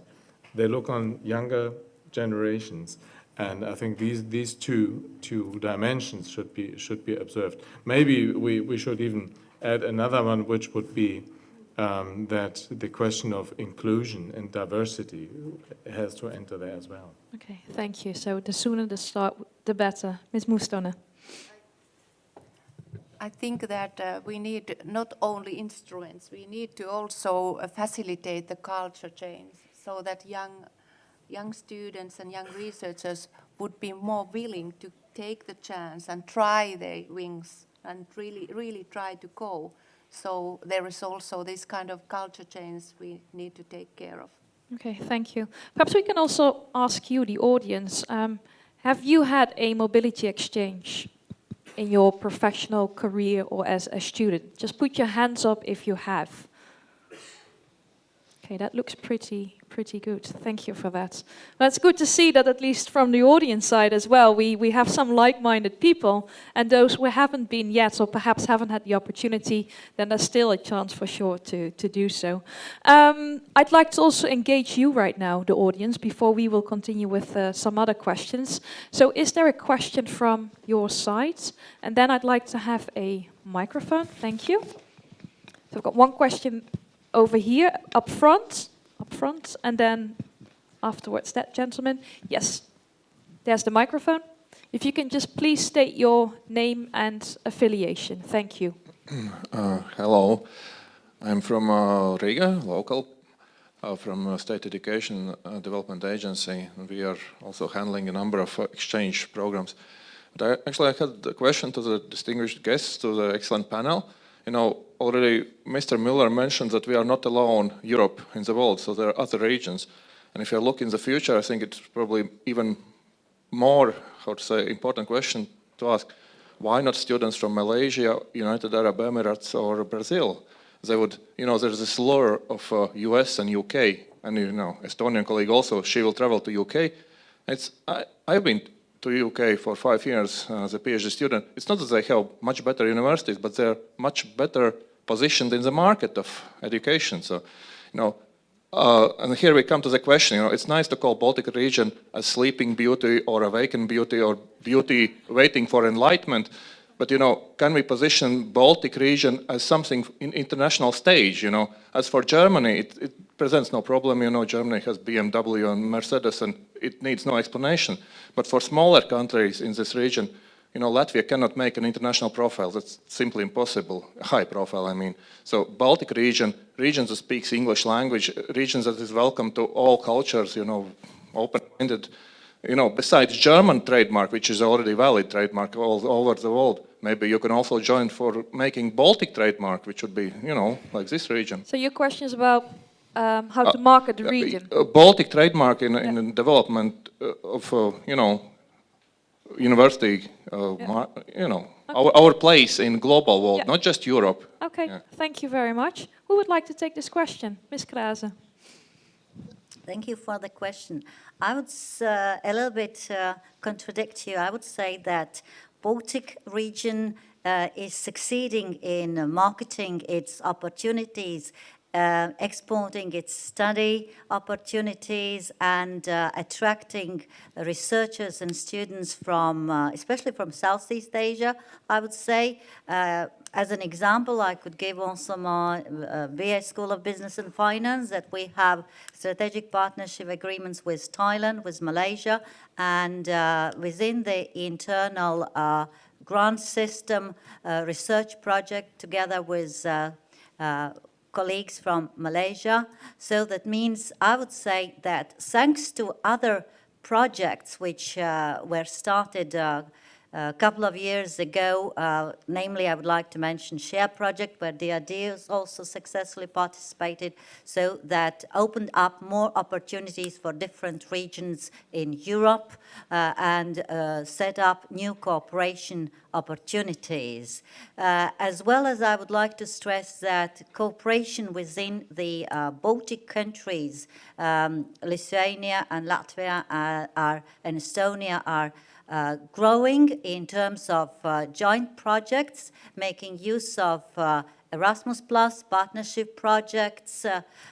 Also, we had a fantastic project which was flagged by European Commission as a flagship project for industries, for insurance companies, in risk management, let's say, tools. And this is the applied research that I think researchers can contribute to the economic development, social dimensions, and we are on the right path, and there are signs, but of course always we might be more attractive as well, but we are getting more interesting to the rest of the world. Okay, thank you for that. And Ms. Moestone, if I'm not mistaken, there was one mobility tool you didn't select, and that was a BSR ambassador. And I think you just found yourself an ambassador, Ms. Krase, because she knows well how to market the region. Any other views from the panel on the question that was just, Mr. Valentius? Yeah, thank you very much. So since the word marketing surfaced, of course, we should think about how to do this. You can spend money on marketing and get nothing, and you can, of course, get a very good result. And I don't know how this could be done at the level of the country or at the level of the region. I never had experience, managing that big, funds, marketing funds. But speaking about institutional level, of course, many universities, including our university and our center, we think about this, and we arrange various programs, study programs, research programs, and we work very actively with our ambassadors, with the Foreign Office of Lithuania. But I would like to stress one thing, which we discussed many times with my colleague Rita during the sessions, that it would be nice to deliver the message to the students in the world, in the third countries which are not the part of European Union, that once you get to any university in the Baltic Sea region, that all doors in the Baltic Sea region institutions are open for you. So you're thinking about a kind of like a local regional mobility passport? Well, I mean that, once, student got admitted to the PhD program, to the University of Tartu or to the University of Vilnius, whatever, all facilities across Baltic Sea region are open in terms of he or she will have funds to travel for both short-term projects and longer-term projects and whatever is necessary to successfully complete the PhD project or postdoc project. I don't know how to do, but it's probably worth thinking about. Okay, well, we're here in this session to come up with new concepts and ideas, so this is much appreciated. Thank you for that. Anyone else who would like to comment on the question? Yes. I can come in this, and there's a famous quote from Henry Ford who used to say, out of $2 I spent on marketing, one is thrown away, if I only knew which one of both. So you never know. You put money in it, you never know what is working, what is not working. I've been working in marketing for education for quite a while, and the discussion we always had is where do brands work? Which brand works? Like, for instance, Harvard is a brand, it works. Harvard doesn't do marketing for studying in Harvard. They don't do it, they don't need it. But if you take the university level, then you have the level of, say, a land like Hamburg or Bavaria. Study in Bavaria is a brand. Does it work? I don't know. Then you have a country, you have a region, you have Europe. So study in Europe is being experienced to build as a brand. And just to mention that, I would propose, if you want to think about that, there are international communication campaigns and education fairs and so on, study in Europe, in which we could participate as Baltic Sea region. You can do that. Maybe that's the $1 which is thrown away. Maybe it's the $1 which is worth the effort. Just try and do it and see what comes out. I think it is worth the effort to try to establish a brand and give an image of what that means. So we actually need a little bit more of Nike. Just do it. Yeah, just do it. Exactly. Okay, Ms. Mustonen, and then I'll take the next question. Yes. Maybe we should not forget that excellent research is the best way to market. So I think that one issue is to do good collaborative research. That's the way how this area can be known. Okay. And that's the best way to market. Okay, thank you very much. So have your decent quality base, and that's the way to market it. Yes, if you can please state your name and affiliation. Absolutely. My name is Grigory Roshkov, St. Petersburg. I'm director of the Russian-Finnish Life Science Center at the Pharma University. And my question is, we work closely with Rita and her colleagues and try to establish contacts with Gintaras. My question is to the panelists, is Russia still in your priority? Because we send application to DAD, we try different efforts with German companies, so we need to know here. That's why we're invited. And I have my colleague Maria Poveda speaking tomorrow about the mobility. What do we have already in St. Petersburg? So it will be interesting to hear what you have in mind. Okay, thank you very much. You. So you because we understand mobility is not an advanced ticket office, it's more than that. Yeah, thank you very much. It's a means to an end. We would like to respond to that. Yes, Mr. Vilnius. Well, surely, because Grigorius is a friend of mine, so I should, respond clearly and openly that definitely Russia is a part of Baltic Sea region, and we really appreciate, all incentives which are coming from St. Petersburg area, and I believe, Russia was always, a huge pool of talented people who contributed immensely to the science, to the technology development in the world. And I believe that, the future is, I believe Russia will be and is a part of Europe and part of Baltic Sea. Thank you. That's a big yes. Ms. Graze. Yeah, I would like to confirm that we actively participate within Erasmus+, where also Russian universities are in partnership, and last academic semester Our School of Business and Finance accepted both on one semester term, 3 students and academic staff members. So we also applied for the next period, so in cooperation with partners. So that means we do projects together, yes. Okay, thank you. Anyone else who would like to respond? Okay, if not, I think Ms. Mustona wanted to take the floor. Yeah. Just a short comment. Of course, the mobility goes both ways, and of course, Russia is important. And as my colleague Pintara said, talented people are the key question, key issue, and also excellent research. And that can happen wherever. So definitively, yes. Okay, thank you very much. Okay, I'd like to continue with another question, perhaps also for Mr. Müller.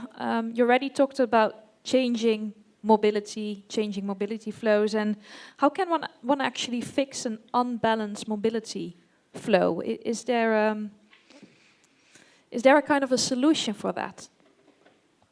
Because you've already just mentioned for German outward mobility, it kind of stagnated, remained on the same level. But how can you incentivize making sure that more mobility will take place? Well, if we look on some examples, obviously each case is a case. And if we look on the US, for instance, the exchange with the United States is very imbalanced in the sense that many Germans go there and very few Americans come to Germany. So this has a couple of reasons. And now that we see that the number of Americans coming to Germany is increasing, students, for instance, students studying for a degree, coming for a degree, this is something which is very difficult to change or to do an impulse on it or to change it. This is simply due to the fact that higher education studies in the US are becoming so expensive that American students look for other opportunities. So we didn't influence this. This is just a change of the landscape in the US. In my opinion, the tuition fees in American universities in some cases are absolutely astronomically and nuts in a sense. So American students are looking for other opportunities. Other cases are very different, like the case between Germany and Egypt, for instance, where we have very many Egyptian students in Germany and few German students going there. But how can you influence that? How can you change that? Basically, if you establish exchange schemes on equal footing and with financiation for both parts in more or less the same dimension, that depends obviously on the willingness of the other partners to go with us and to come in with funding themselves, which is the case of Egypt. For instance, the government of Egypt invests quite a lot in mobility to Europe and mobility to Germany. And so there we can collaborate on bilateral agreements and bilateral funding schemes, and that works. And then you get a certain balance in the mobility. Okay. So regional scope obviously is more complicated. Exactly. So you need a kind of like equal partnership to be able to make that happen. Okay. We've talked a little bit about awareness, but I think we can promote that even a bit more. If I might like to come back to you, Ms. Mustonen. So you have identified 3 different mobility tools. How are you going to create awareness so that also your colleagues here at the table, in the room, their students, will be able to make full use of those mobility tools? That's a good question. We had one mobility tool, a proposal for that, where we talk about the PSR mobility ambassadors. But we realized that if we propose this, we should have more like commitments in the administrative side, because we understand that one of the main problems is that young students are not really aware of all those opportunities there might be. And, but it's not only probably awareness, it's also the attraction. But awareness, they are kind of linked together. So we were discussing of some kind of internet pages or some kind of platform where all these possibilities would be, but that would create another problem. Who would take care of that? Who would update it? Who would be responsible for that? And so on.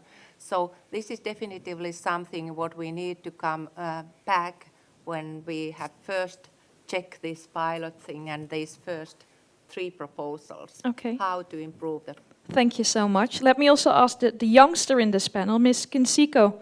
Do you perhaps have some ideas? I don't know, social media, using Instagram, use a vlogger to promote mobility tools? Actually, I have a very good suggestion that usually the PhD student is not in isolation.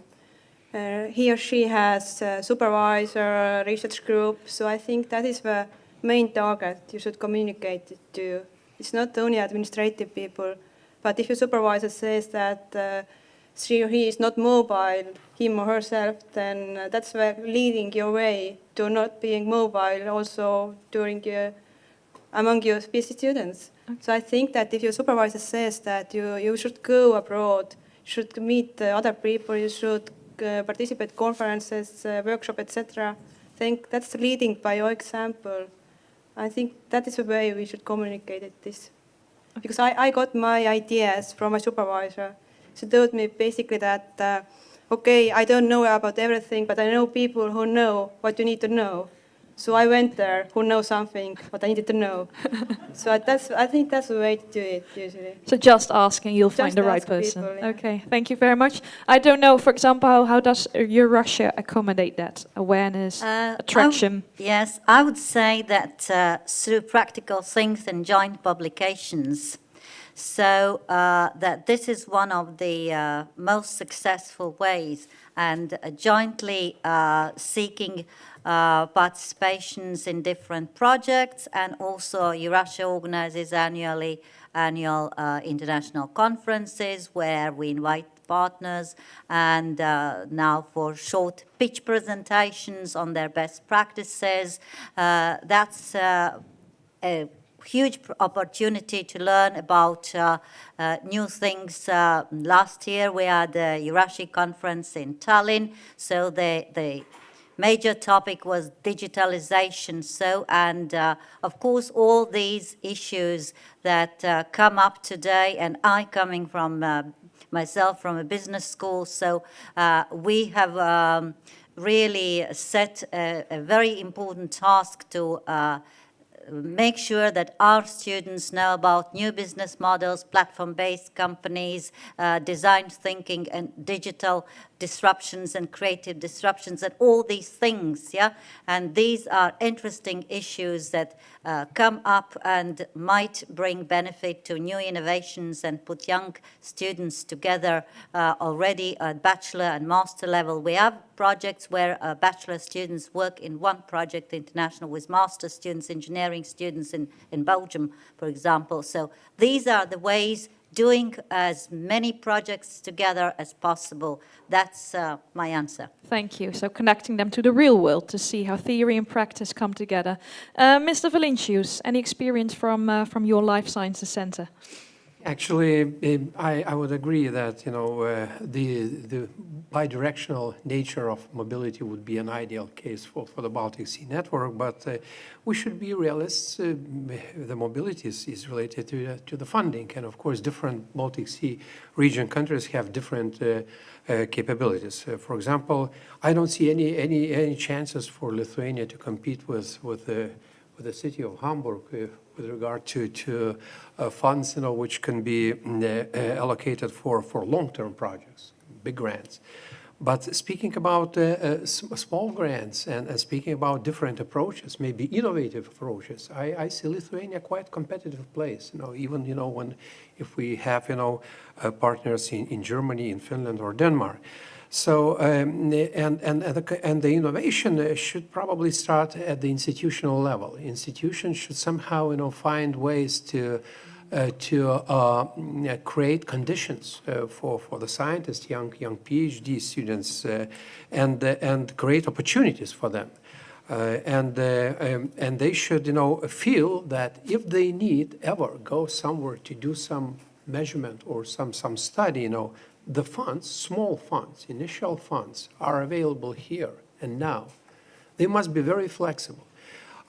We know European schemes, and Erasmus probably is the most democratic and the most productive scheme. Marie Curie Action is a very good program, but it's very highly competitive. You cannot expect 100% success rate at Marie Curie level. But at the institution where everyone knows who are good scientists and who are prospective scientists, every good scientist, every talent should know that whenever funds will be needed to go to European spallation source, Lithuania is not a member. So definitely we will need to pay for our folks going to and using instruments at the European spallation source. Or if there will be a necessity to go to the EMBL labs, to Hamburg Synchrotron, we can provide initial support.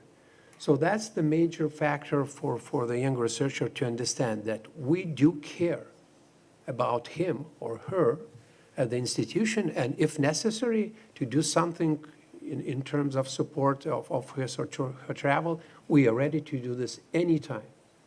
Very good. Thank you very much.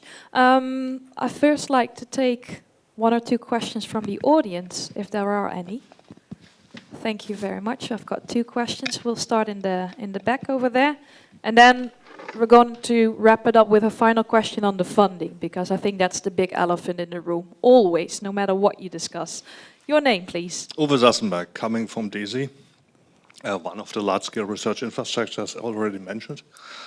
I heavily support the idea of mobility.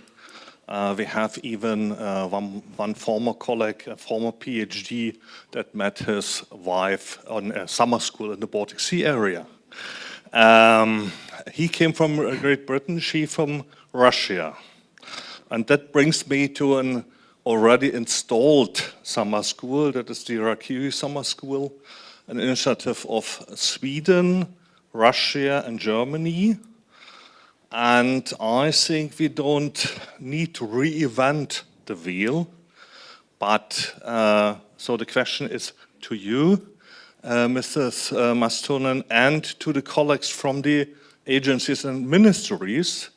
So why not join the forces and, for example, include Poland, Denmark, Lithuania, Latvia, Estonia to this summer school? Okay, thank you. So why duplicate when there's already something like a summer school existing?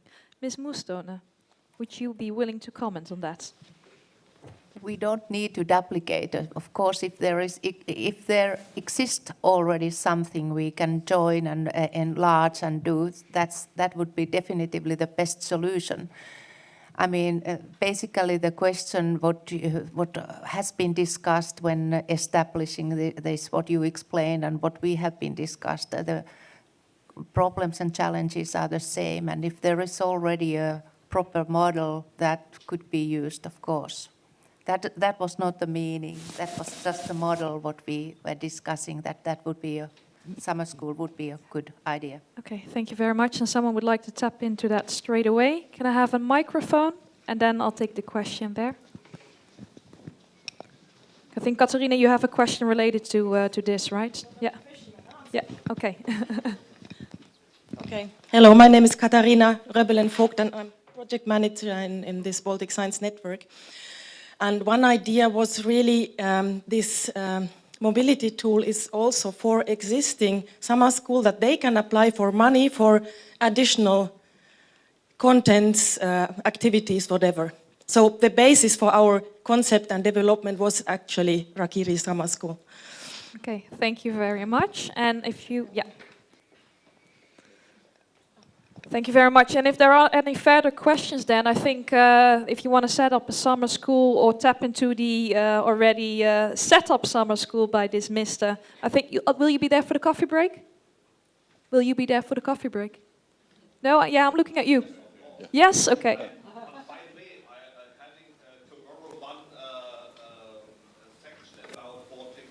This is what I call marketing, ladies and gentlemen. Perfect. Thank you so much. Okay. I am Vice Director for Research of Vilnius University, so actually we are almost like personal friends with Gintaras. But I would like, well, how to say, there are a lot of discussions, a lot of presentations of possibilities for academic mobility, for exchange and so on. But just I would like just, how to say, maybe just provocative question from point of view of administrator. Last year, we passed benchmark evaluation of research capacities and research results of our institutions. So quite often, the situation was quite opposite. Well, doctoral students and young researchers, they're aware about exchange possibilities, but they are not willing to go for longer time exchange for training, and so they're quite comfortable. They are already in zone of comfort. They're satisfied with the situation as it is. So, how do you think? To what extent administration pushing, making such incentives? Like, well, how to say, like it's in a good university in Israel. If you don't go for PhD to abroad for your PhD for your postdoc training after your PhD abroad, your academic career is ruined. So, how would you consider such an approach? Sorry, I'm a little bit cynical, but as longer I'm working with in administration from just getting out of research, so I'm becoming more sometimes rather cynical. Especially this is related to social sciences. We had a possibility, for example, well, of course, it's not this network, but up to 9 months postdoc program in Yale University. There were only 2 applications from social sciences. Yeah. So we were facing sometimes our opposite situation. Okay. Thank you very much. I don't think we're going to run into a whole debate about the social sciences specifically, but regarding your first question, we would like to answer Ms. Mustonne. And then Mr. Müller. Thank you. Definitively true, this question. We know also that in Finland, that is, people probably have so many opportunities in their home country or their home institution that they don't want to leave. And maybe they are afraid that when they are coming back. But I think that one issue is that we need, as I mentioned already, that there is also this cultural change. So we need to repeat it constantly, that it is definitively good for your career, as you mentioned, because and then again that your research is going to have better impact, and also you are going to be more competitive when you are applying funding. I mean, those we can repeat, and if that doesn't help, then maybe later this person is not anymore in the academic field. Yes. Okay, thank you. Mr. Müller? First, I would say if students convene the impression that they feel okay and they are in a comfortable position, this is at first hand not a bad notice. It's also a good news. I mean, if they feel well catered and well trained and well integrated in their education, this is also a very good sign. So first of all, I think it is. It tells that your institution is working well and taking care of them. On the other hand, obviously, we want them to take other impulses, other ideas, and to go abroad and to be mobile. What you said is, and this is why Mrs. Mustonne has drafted or talked about these 3 tools. I think we need to think about short-term stays, which sometimes are easier to sell and easier to get. And all these 3 items are, in a sense, short-term stays. The longest is 3 months, which in our terms is still short.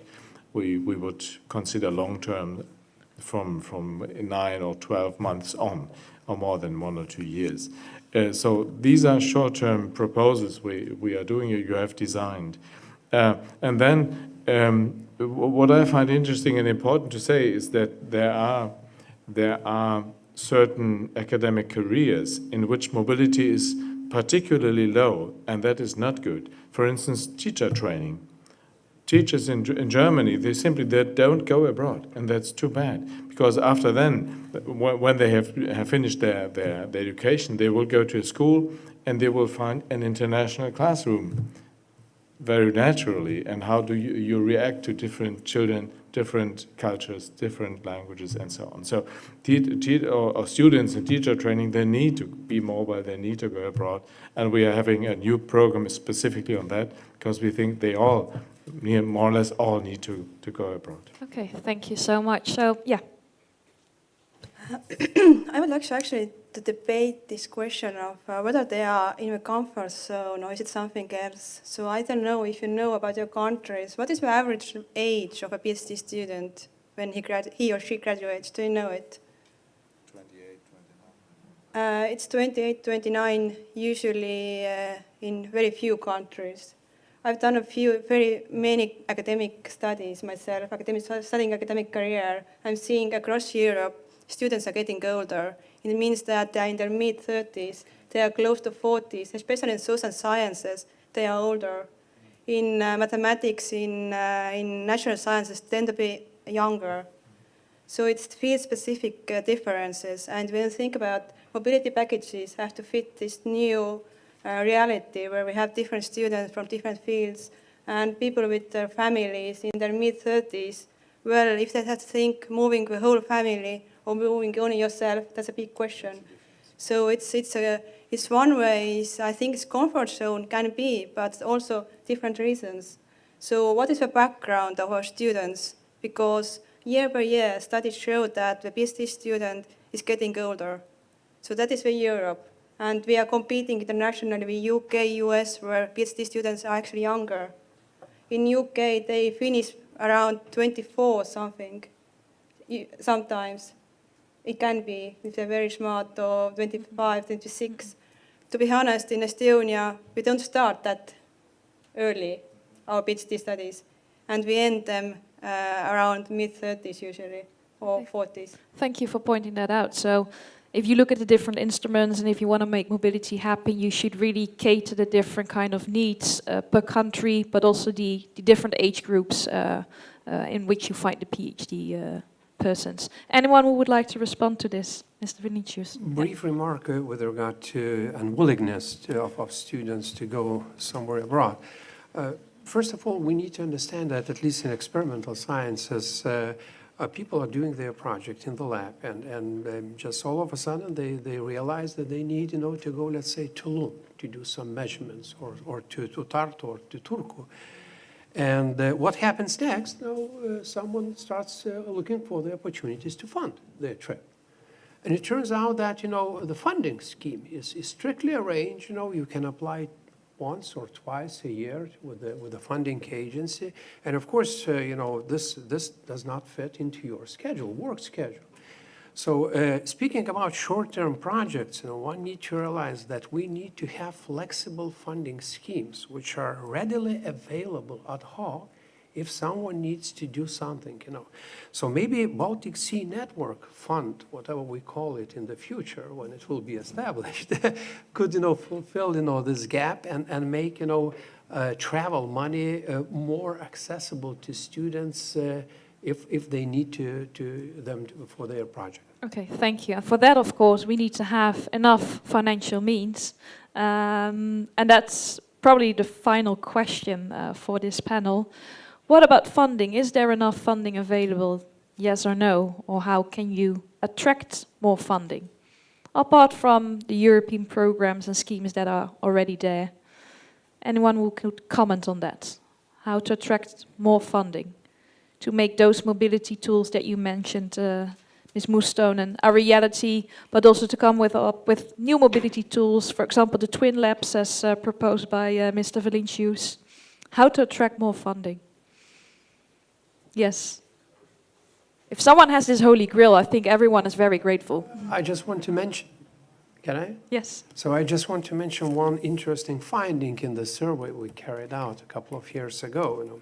I was really surprised. We asked the participants the question if there are any possibilities to get funding from private sources, I mean from private companies, high-tech companies, or are there incentives to go abroad in one or another way related to accessing, companies?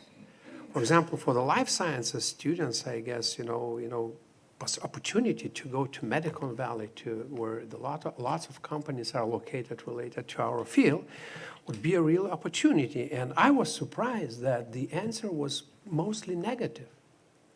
There is no practice, there is no funding schemes which support this type of mobility. And I believe, speaking about funding, business is really rich, especially in biomedical research fields. So we need to think somehow to involve businesses into those mobilities. So like startups can get the seed funding, you would like to have something well, it's not about similar, no, or like not from the about, private companies themselves? No, for example, we can consider schemes like this. For example, do your PhD, part of your PhD work at Novozymes company.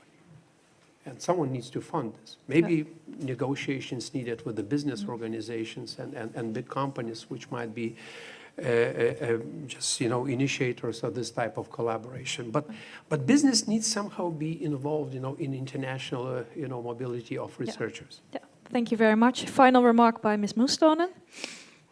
I think that the mobility issue should be important to research institutions and universities, because it's directly linked to excellence and competitiveness of the universities.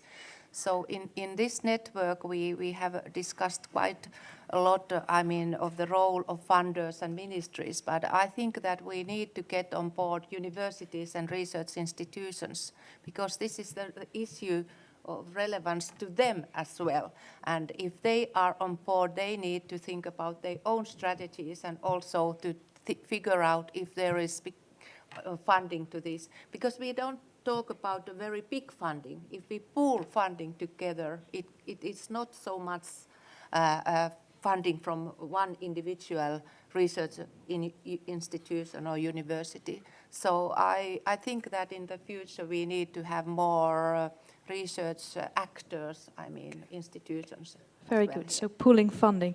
Okay, thank you very much. I'm only having one question left for you, and that's just to answer with one word, so that we have something that sticks for the coffee break. So my question to you is, what is the one word you think about when you think about mobility in the Baltic Sea region? Competitiveness. No, only one word. You let me use two words. The first word would be fantastic, but now I'm saying opportunities. Okay, thank you. Ms. Graze. Internationalization of research. Okay, that's 3 words. My gosh. Okay. Attractiveness. Very good. Knowledge. Okay. Ladies and gentlemen, a big hand for a panel. Okay, we're now going to have a coffee break next to this conference room, and I'd like to ask you to get back in the room at about 3:30. Thank you very much.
session.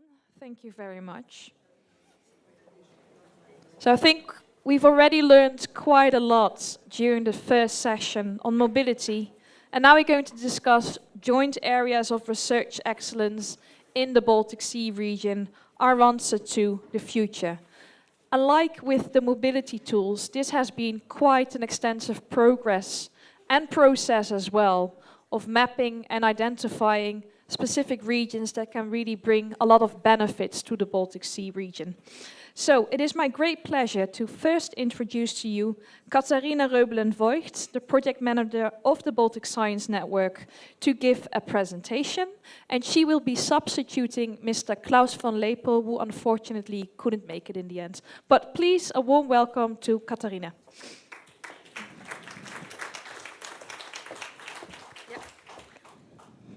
Okay, hello. So my name is Katharina Reubelen-Voigt. I have been working in kind of Baltic Sea related issues now more than 10 years. And it's my sea because I live in Hamburg and I come from Finland. So I grew up on an island in the Baltic Sea. And I'm working for the Ministry of Science, Research and Equalities in Hamburg, who is the lead partner of Baltic Science Network. Which one is it?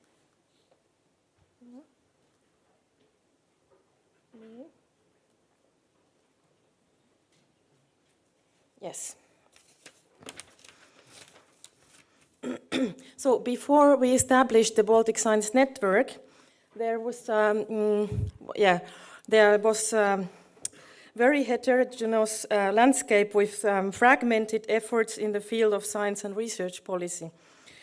Some Nordic cooperation, Northern Dimension, the EU strategy, Baltic cooperation, and CBSS. And there was no macro-regional dimension in any area of science policy. There was no transnational Baltic Sea region body or organization dealing with science and research policy issues. And the BSR countries' consortia in projects funded by the EU were underrepresented. That is something we found out in a study where we analyzed a lot of data regarding cooperation, and consortia containing Baltic Sea region countries were really underrepresented in EU funded projects. And as mentioned already today, there was this brain drain from east to west. So, and then we started to think about why should we cooperate? Are there benefits to cooperation? And yes, of course, we can jointly use infrastructure. As mentioned already, we have a new cluster of large-scale research infrastructure also in our region, but also a lot of other excellent infrastructure. And of course, if you write joint articles, your name is mentioned more often, so you are quoted or also more often. And as also discussed in the mobility panel, is if you cooperate in the area of research, you build up your networks, which is especially important when you are young scientist. Skills are complementary, so that makes competitiveness higher. Your forces, yes, you have more mobilities, and the challenges, especially future challenges like climate change and the cleanliness of the Baltic Sea water and things like that, are not issues you can solve alone as one country. So joint solving of current and future challenges is quite important.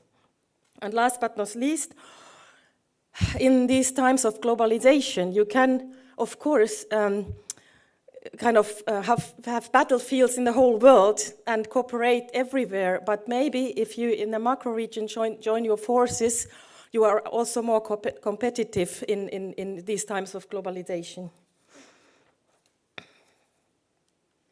So what did we in BSN?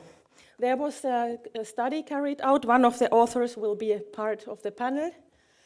There were a huge amount of data analyzed BSR research landscape as such, policies and strategies, national, transnational, participation in EU programs, and so on. And having all this, really, that was a huge amount of data, we defined 5 areas where the BSR especially is excellent. We know that there are many more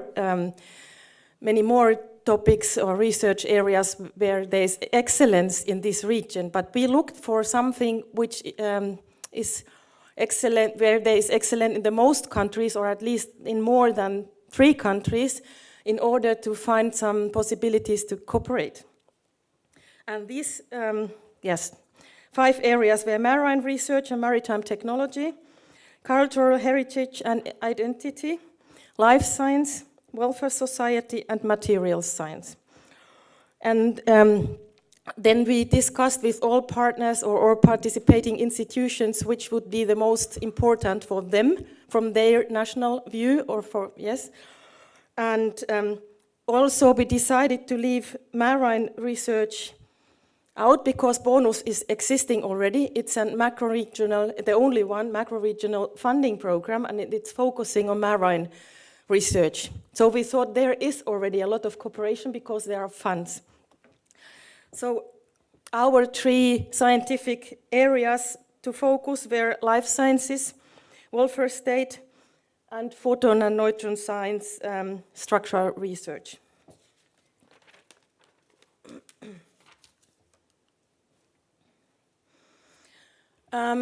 Next step was, so far we were discussing everything on ministerial, stakeholder, BSN partner level, but we all are not working as scientists. So our idea was, now we want to hear what people who are working in these areas of research and science, what do they think, what would be good to have in these 3 areas as common topics, as common strategies, other recommendation to their called homework for themselves, like we must change something, but also a wish list for funders, for example.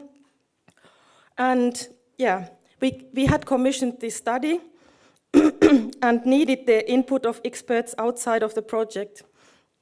So we changed something from top down to a bottom up. From all 3 research areas, members from different countries came together, and we had chairs and 1 co-chair, kind of who was also coordinator of this specific expert group from BSN partners. And these groups made, in the end, recommendations for academia and stakeholders. So the one of these expert groups was the group of life sciences. That was coordinated by the University of Turku.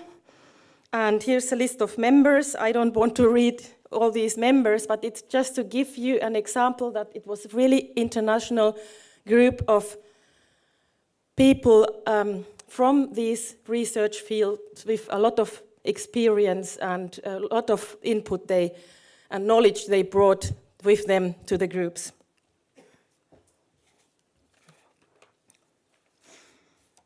So here are the key recommendations. This is very short. I mean, all expert groups had in the end papers like 40 pages or something. So, this is only 1 slide, but to give you a hint in which direction that was. So, strategic goals for priority areas, they had 3 priority areas. The first was fostering innovations in master and PhD studies in life sciences. And there were ideas to joint curriculum development and harmonization, short-term visits to partner organization, public-private partnership pilots, and joint specialization courses and summer schools. Here we have again summer schools. Priority area 2 was providing world-class infrastructure for BSR researchers, information about the important RI in the countries and their use, best practices of cross-border joint use of research infrastructure, platform for information exchange and competence sharing for RI providers, training of staff, use of research infrastructure in mobility pilots. And the third priority area was BSR World Leader in Life Sciences Industry, fostering partnerships with Scanbalt and involving companies in actions in priority 1 and 2. And each strategic goal had fast track and long-term actions.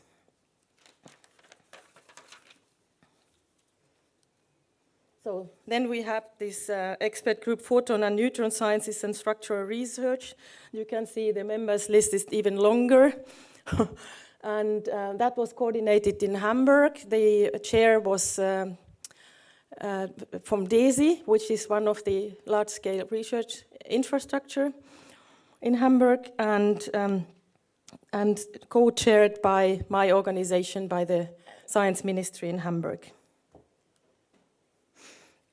And this is what this group found out. We had also dimensions, or we called it dimensions, 4 dimensions: improvement of cooperation between RI, map cooperation potential in order to exploit synergies, and better integration of smaller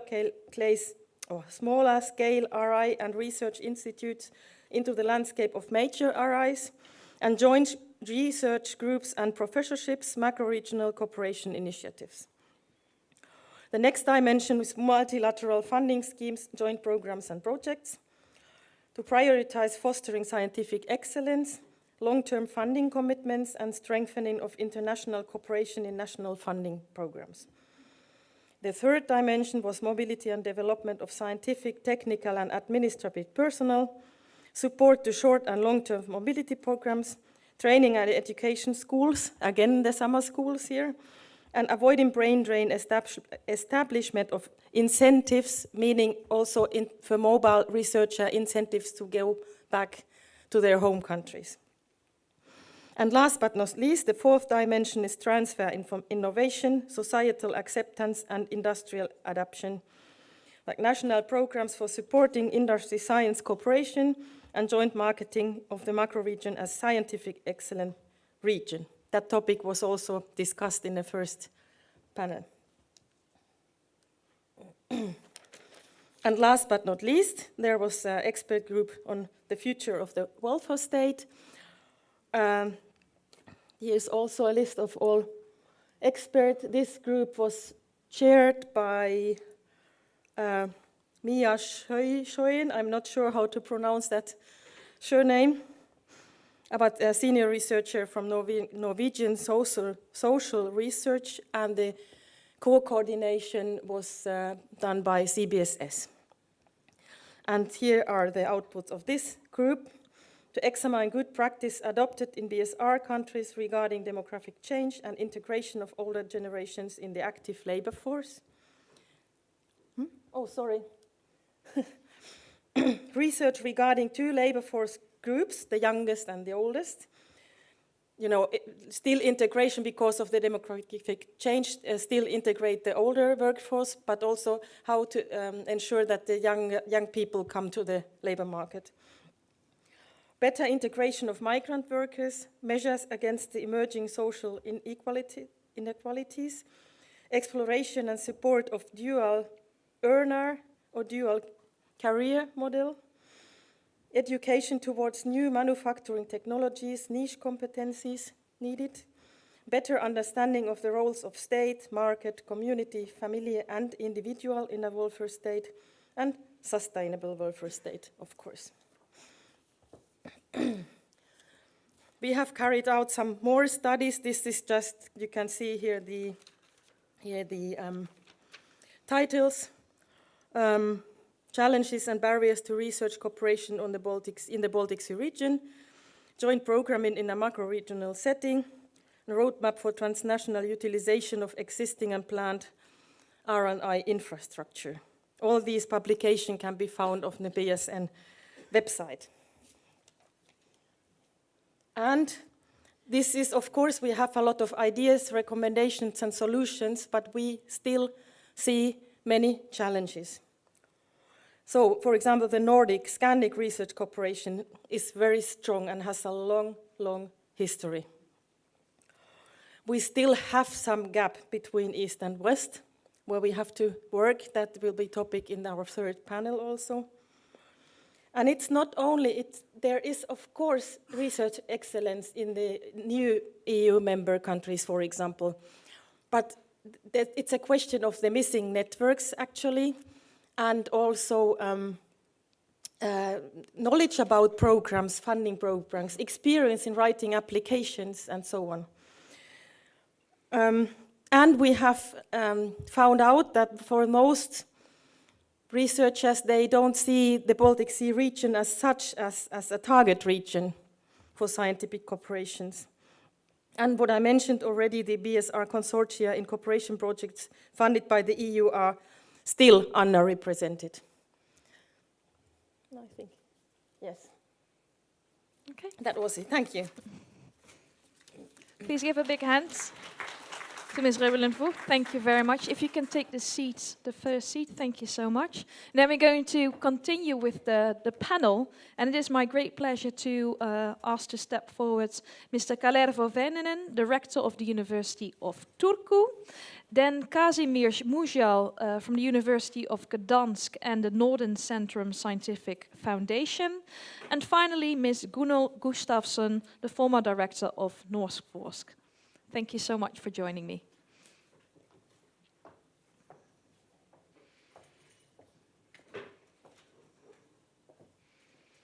Okay, thank you. And as we've done in the previous panel as well, it would be great if you can just give a very small introduction and also to elaborate on the question, what is, according to you, key to make research excellence in regions and specifically the Baltic Science region possible? So if I may start with Mr. Veninen.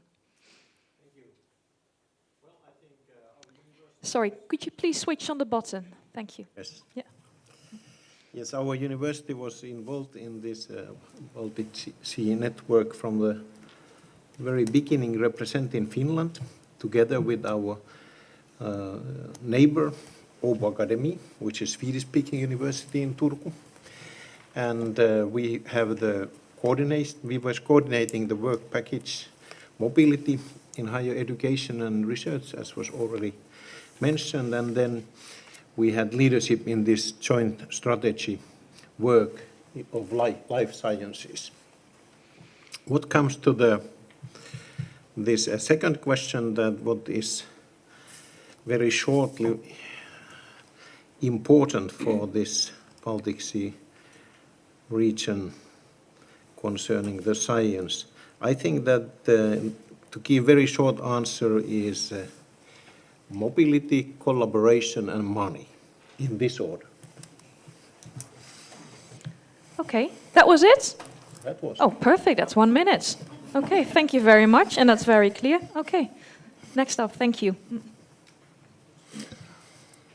My name is Kazimierz Muzsal. I've already been introduced as one of the culprits behind the 5 disciplines or 5 research areas that have been defined as potentially excellent in the Baltic Sea region because of the report that I have written or co-edited, co-written with my colleagues from Tom Schumacher from Hamburg, and then who co-edited the whole project with me, and then there was a number of other colleagues who are mentioned in the whole paper, or this, as we call it, explorative study, who came literally from each of the countries around the Baltic Sea, which we were very happy about, and I believe this was one of the bidding arguments that allowed us to win in the competition to write this report. We have offered, basically, we have claimed to offer the knowledge from the whole scientific community around the Baltic Sea. So I would like to put one message, perhaps, which is good news, that based on this example of writing the explorative study, collaboration around the Baltic Sea is possible and beneficial. And we can learn a lot from each other, even from the smallest places which we have never heard of, or I have never heard of, even though I thought I was quite knowledgeable on the Baltic Sea region. So this is one of the basic elements which we can probably start with, that we get to know each other much better. Yeah, thank you. So you found a couple of untapped areas that are now also connected to the Baltic Sea region practices. Very good. Ms. Gustafsson. Thank you. I was the director of Nordforsk for 8 years. I left last year. During that time, Nordforsk became an associate member of the Baltic Sea Network. And we have also in Nordforsk a principle, which is that we can work with any other country in the world if we have 2 Nordic countries and 1 from the outside. It could also be more than 1 and so on. So, and we have had substantial cooperation with with Latvia, Estonia, and I think also partly Lithuania on small scale things. And I just heard that also after I retired from Nordforsk, there is an upcoming event where Estonia is a member of the Digital Security Network. So what did I learn of relevance for this? I think if you look forward, which is what we are doing today, I think the first message from me coming from the Nordic scene where it took some time for the Nordics to establish this. And we had a long historical fight before we became friends and started to cooperate. And there are many small places in the Nordic countries. I think the first key for the future is to have a driver of the Baltic Sea Network again. It preferably an organization or a group that is established. You need somebody to make things happen. Other than that, it will just be a piece of kind of agreement on a piece of paper and nothing will happen. So that's a key issue. And I think Nordforsk, from that point of view, when we were established, we had a predecessor, but we were given much more power at that time. So that is that. I also think that patience, good quality of new knowledge takes time. So if you have the ambition to do something in the Baltic Sea region and do it together, you have to allow time for this to happen. Some areas are probably ahead of schedule already, but some may need quite a lot of kind of fostering to get there. And I think to create trust between the different involved parties is key. And it's not something you gain and then it sits there. You have to gain and regain and work on it. Also, and this quality of research is of course a precondition for impact. You cannot have impact if you don't have quality of research. So create trust and also across, which you have done so cleverly, I think, between the political level and the research communities, because very often there is misunderstanding between these two. Also, flexibility. Not everybody has to take part in everything. You can have a successful unit there and they work together with some parts of the Baltic network and you have some other successful combination elsewhere. So I think to allow this variation in terms of who takes part in what and who reaches out to different parts of the world on what has to be there. Okay. So that would be my experiences. Thank you so much, and also for coming up with such concrete points. And I'm sure it's not so, well, it's easier said than done probably, because to keep your patience is difficult, but everyone knows you need to keep your patience to be able to ensure a certain degree of quality, of course, because research excellence, as we have agreed already in the previous session, that's really key to ensure that the Baltic Sea region can flourish. Coming back to this question of patience, then I'd like to come to Mr. Mugel. I think you did have a lot of patience as a kind of data tiger to gather all the inputs. So can you tell us a little bit more about the process? And also, okay, so you selected 5 research areas. Weren't you afraid to miss out on a certain area that might boom and flourish at a later stage? I'll start from the last question and will tell you that we have been reducing the number of areas which we have identified as potentially excellent when we got the data. And of course, the more data we had, the more frustrated we were that potentially there would be some disciplines that we would have missed or some areas that we would have not noticed. And I remember an exchange of emails with a representative from the ministry in Estonia who made us aware of some potentiality of Estonian research infrastructures, which we would have simply missed out.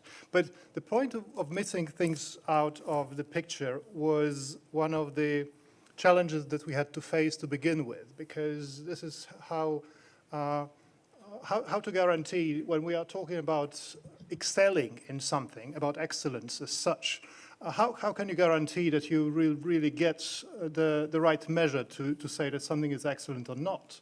So what we have decided to do was to go both qualitatively and quantitatively to the research and gather, to begin with, bibliometric measures, which are obvious, objectified, if not objective, and the picture was very gloomy indeed. It was not a picture of the Baltic Sea region that is a sleeping beauty, but it was a picture of the Baltic Sea region that is very unevenly distributed and very unevenly represented in the scientific literature and in top quotation and top citation impacts. So we thought there is something wrong. We know from our own experience that this is not the case. It's just the fact that you publish in a highly ranked American journal doesn't make you excellent each and every time. So what we had to do was somehow match it with the qualitative research and approaches, where we looked at the national roadmaps, national strategies to begin with. So it was like desk research, really looking at what the countries want to excel in, what kind of excellence they want potentially to achieve in the long-term or short-term perspective. And the desk study was then supported by the interviews with people who hold positions in the ministries, who have impact or have influence on the policy areas, and have had influence on the definitions or implementation of smart specializations, for instance. So we have had a dialogue with these people, confronting them sometimes with the bibliometric data that we had. And of course, the and how was that? How was this confrontation? It was obviously, some spoke of colonization of the world science by American and British journals, which is, of course, true and could be considered a valid argument. The others said, well, we are just too small. We are just too small, even though we are excellent or potentially excellent, because if we have excellent researchers. I mean, Lithuania in many cases was a country where we have discovered, I thought I knew much of Lithuania, but I was so surprised to see how many excellent research groups, among others yours, were there. And we just reconsidered in our minds. We had to internalize a completely new picture of the Baltic Sea region and potentiality of the Baltic Sea region when we completed the study. So the reactions were very different sometimes when people were confronted, but we let people speak simply and ask them what they think the country should excel in the long-term and short-term perspective. And there you had some usually priority areas which were politically doable, right? Because that was another thing. I mean, we can define what potentially is something that the Baltic Sea region could excel in. The other thing is what is politically doable in the long and short term. And there's always a tension between the two of them.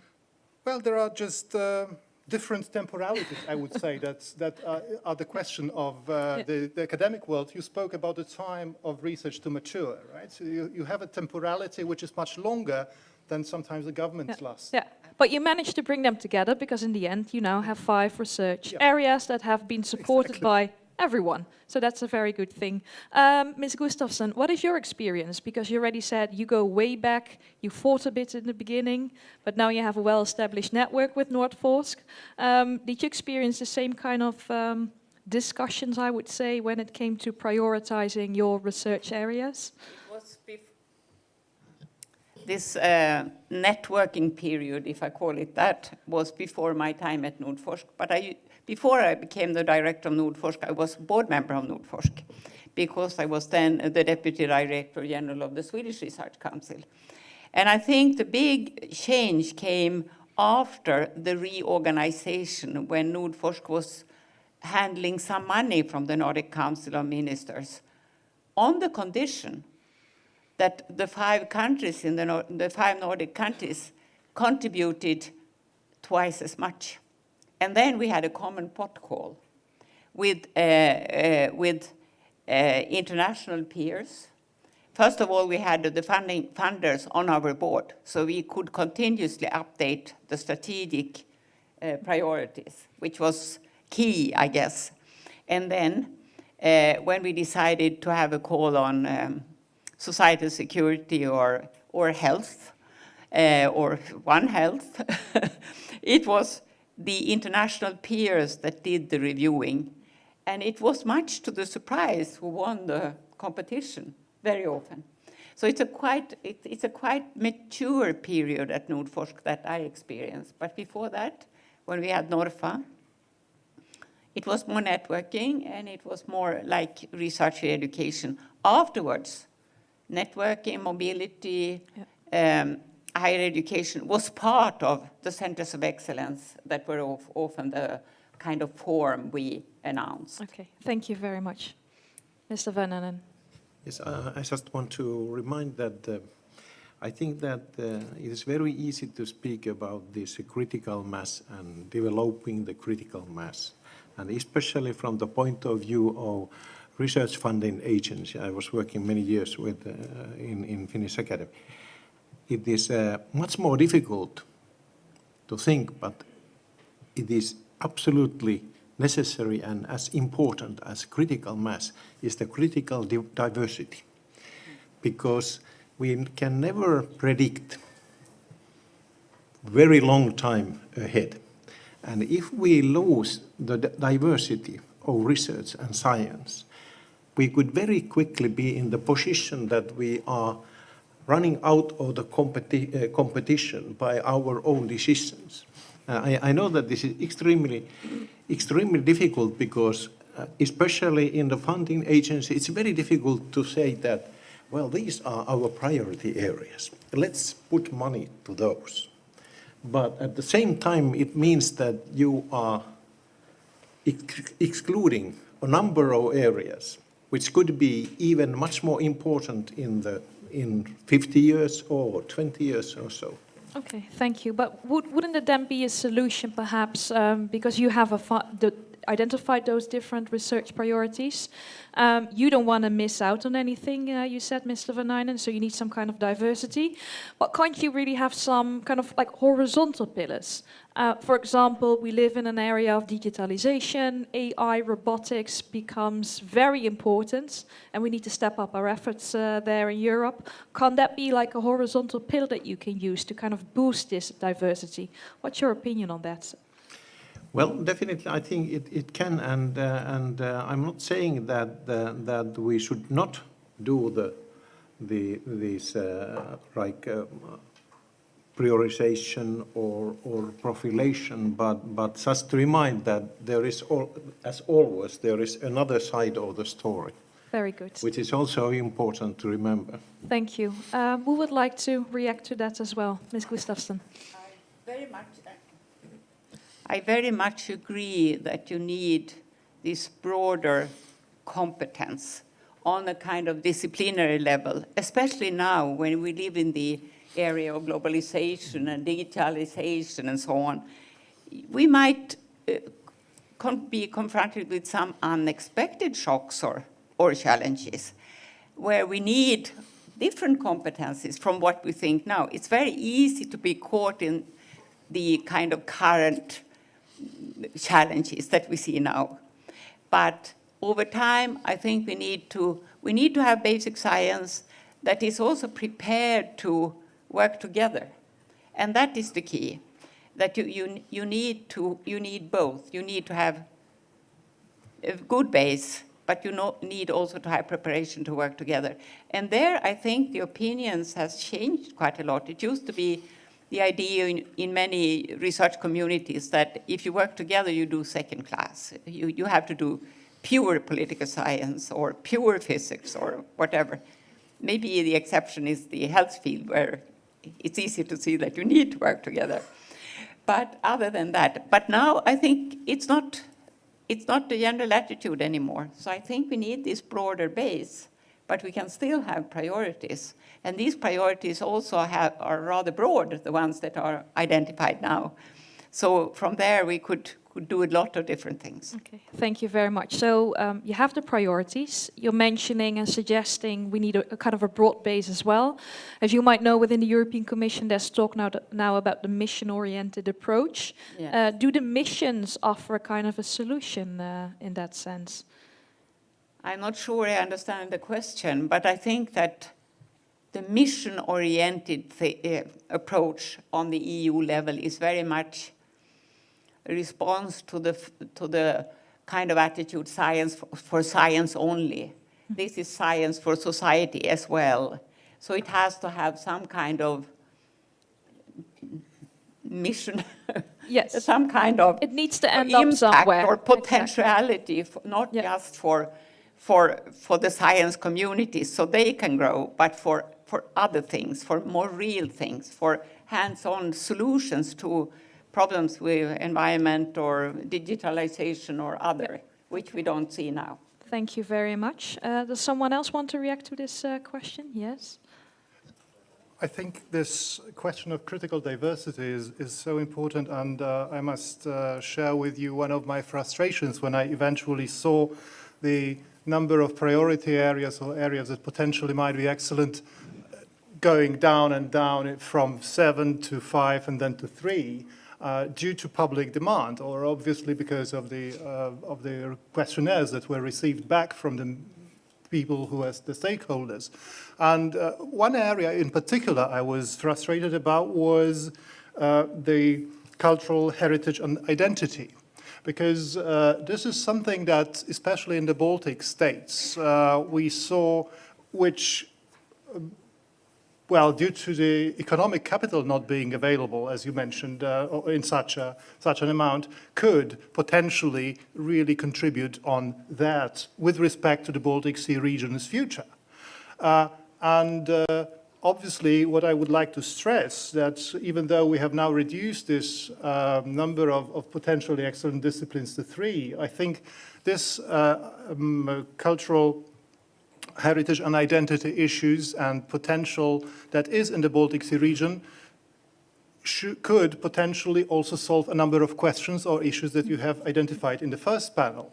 I mean, why do the PhD researchers in the Baltic Sea region go for Newcastle or Lancaster or, well, I don't mind Harvard, of course, but lesser known universities in the UK, instead of choosing a Baltic Sea region university where they would get probably a better training. Well, it's just because of the name, because they have no right narrative and the right image of the region as potentially science region. So I think missing out on certain disciplines which have to do with identity issues and with culture, well, basically reduces us to being reproducers of other cultures. Exactly. Thank you very much. Ms. Ribbelenvoogd. Yeah.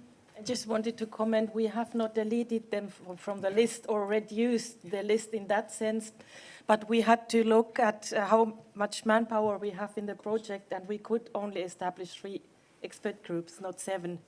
Just, we are not forget these topics, they are still there. And that was a starting point. And for example, in our case, that was really meant that these expert groups are like kind of ad hoc groups. They work for some months, and our groups decided to continue. They said this is really important that we talk with each other among the experts. And one expression we used a lot was variable geometry.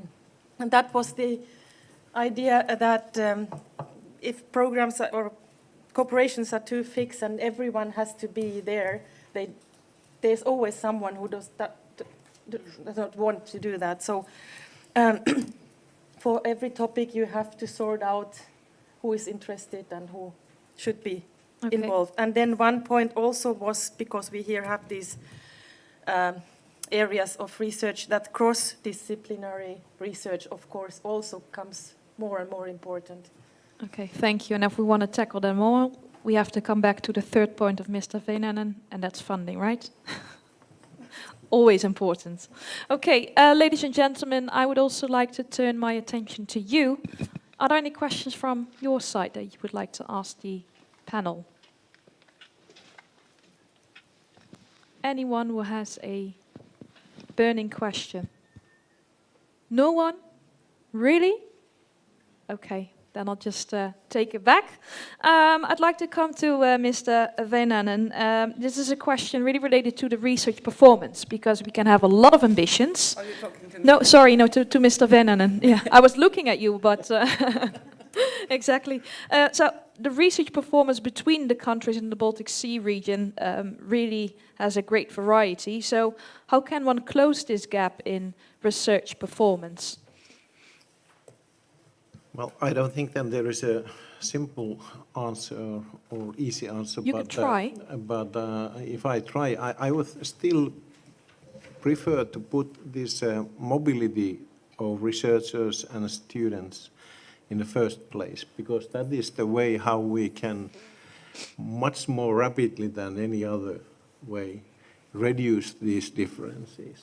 And it will create this collaboration, as Gunilla mentioned, which is also one good tool to have a broad enough basis for the research.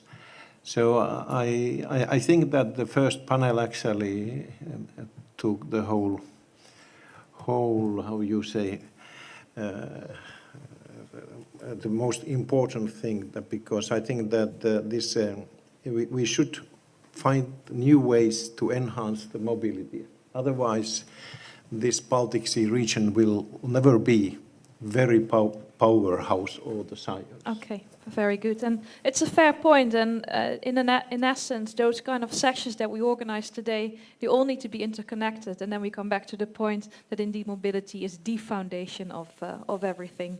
I have a question also for Mr. Mujal. So you have been involved in the expert group on the welfare state.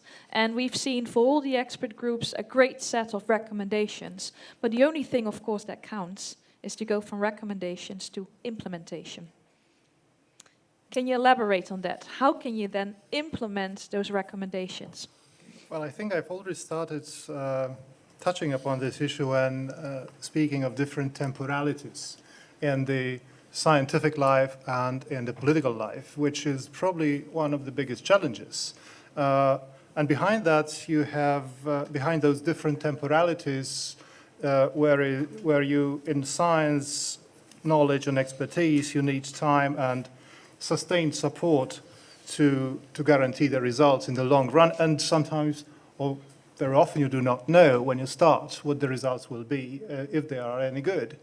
On the other hand, you have the government logic, you have the political logic, which is run by fixed terms, fixed schedules, and uncertainty of long-term political support.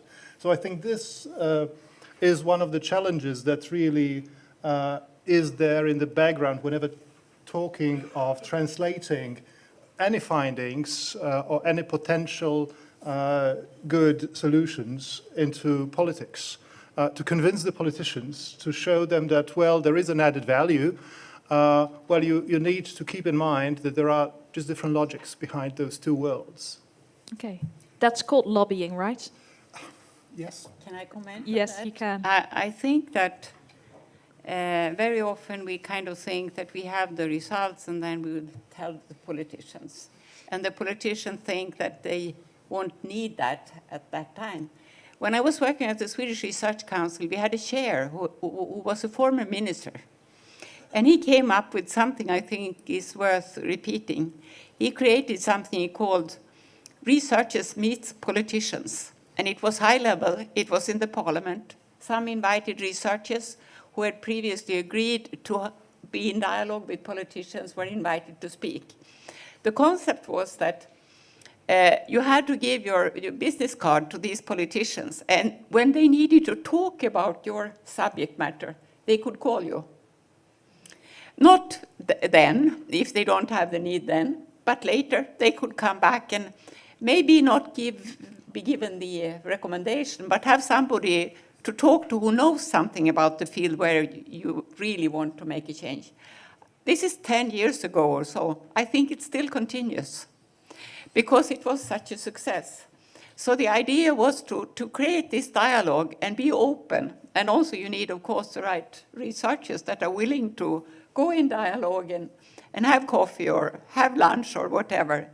But I think this is one of the few examples I've had on successful implementation of research when it is kind of sustainable in that sense. Okay, thank you very much. So, Mr. Van Anen, do you have a similar experience? Is there a gap between politicians and scientists, or do you yourself, as a rector of a university, manage to get to cover this gap? Yeah, I think there is a gap, as was said. But on the other hand, I think it's also because of we as a researcher must also remember that it is our duty to repeatedly tell what we have found. And it is not so easy that you once say to someone that it is like this. I think that it is probably different in different cultures and different countries. You need different type of arrangements. But I think that for the research community, it would be definitely very important to arrange this type of dialogue, whatever is the details then. Okay, thank you. So within this session, we have actually come to some concrete recommendation or proposal is to take your idea that you have experienced within Sweden to a broader platform, because apparently there is a need for that. And also, as you mentioned, Mr. Mujal, the cycles of research are way different from the cycles of politics. So in one way or the other, you need to try to bring them together. Okay, ladies and gentlemen, I have a final question to the panelists. And as you know, the theme of this session is about joint areas of research excellence in the Baltic Sea region. Our answer to the future. Well, no one has a crystal ball, but I'd like to know from the panelists, how has the BSR changed in a positive way 10 years from now, based on the decisions taken today? So if I may ask Ms. Gustafsson first to give a reply. I think there will be more cooperation, because this is a need from the real problems in the real world. We cannot solve them without cooperation. And here, this network comes handy in. Okay, thank you very much. Mr. Mujal? I think I couldn't agree more. I would just work at the word collaborative. Science is a sleeping beauty. It's not science as such, but collaborative science is a sleeping beauty, and we should make an effort to make full use of it. So Sleeping Beauty is not completely vanished from the room yet. Okay, very good. Mr. Van Anen. Can you turn on the button, please? If we take maybe 20 years on it, then I think that we will have a Baltic Sea region type of research funding body, which is maybe the enlargement or the Nordforsk or something like that. And there will be also a lot of more collaboration, bilateral collaboration between different research institutions and universities. Thank you. Katarina? These small steps we have kind of done now in frame of the BSN project, they will continue, of course, and the BSR will be more competitive. Okay, thank you very much. 10 years. That's very clear, and I think, if I may add as a final point, then I come back to one of the points made by Ms. Gustafsson. I think we all need to be drivers, right? I mean, it's a collaborative effort, but that comes back to the point of making collaboration happen. You are all drivers of this project. Ladies and gentlemen, a big hand to the panel. And now I allow you to have another coffee break, and I'd like to ask you to be back here at 4:45. Thank you very much.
you for being back in the room for the final session of today. And before we're going to start with the final session, let me first make an announcement about tonight, because I'm sure you're keen to know what's going to happen tonight. So when we finish at about 5:45, 6 o'clock, there will be buses outside that will take you back to the Radisson Cess Hotel. And the same buses take you to the so-called Black Hat House for a guided tour. If you do not wish to join the guided tour, then please make sure you will be at the Black Hat House for dinner at 7 o'clock. And during the evening, which then starts indeed at 7 o'clock, we will start with an appetizer, there will be an award ceremony, there will be dinner, and there will be music. Not sure if there's going to be dancing, but there will be music. Okay, I hope this information is helpful. Otherwise, I'm going to repeat it at about 5:45 once again. Thank you very much. So, ladies and gentlemen, final session, and that one will be about widening participation in the European research area. And as you might know, widening participation as a term actually came up in 2011, 2012, when the European Commission designed Horizon 2020, the current EU Research and Innovation Programme. And the aim of this specific programme, the Widening Participation Programme, was to really close the gap in research performance between EU 15 and EU 13 countries. So this session will be specifically dedicated to this. And I'd like to first ask to the floor Dr. Kadri Ukrainsky, Head of Chair, Professor in Research and Innovation Policy at the University of Tartu, who will give us an insight into the Baltic Science Network results. The floor is yours. Thank you. Thank you very much.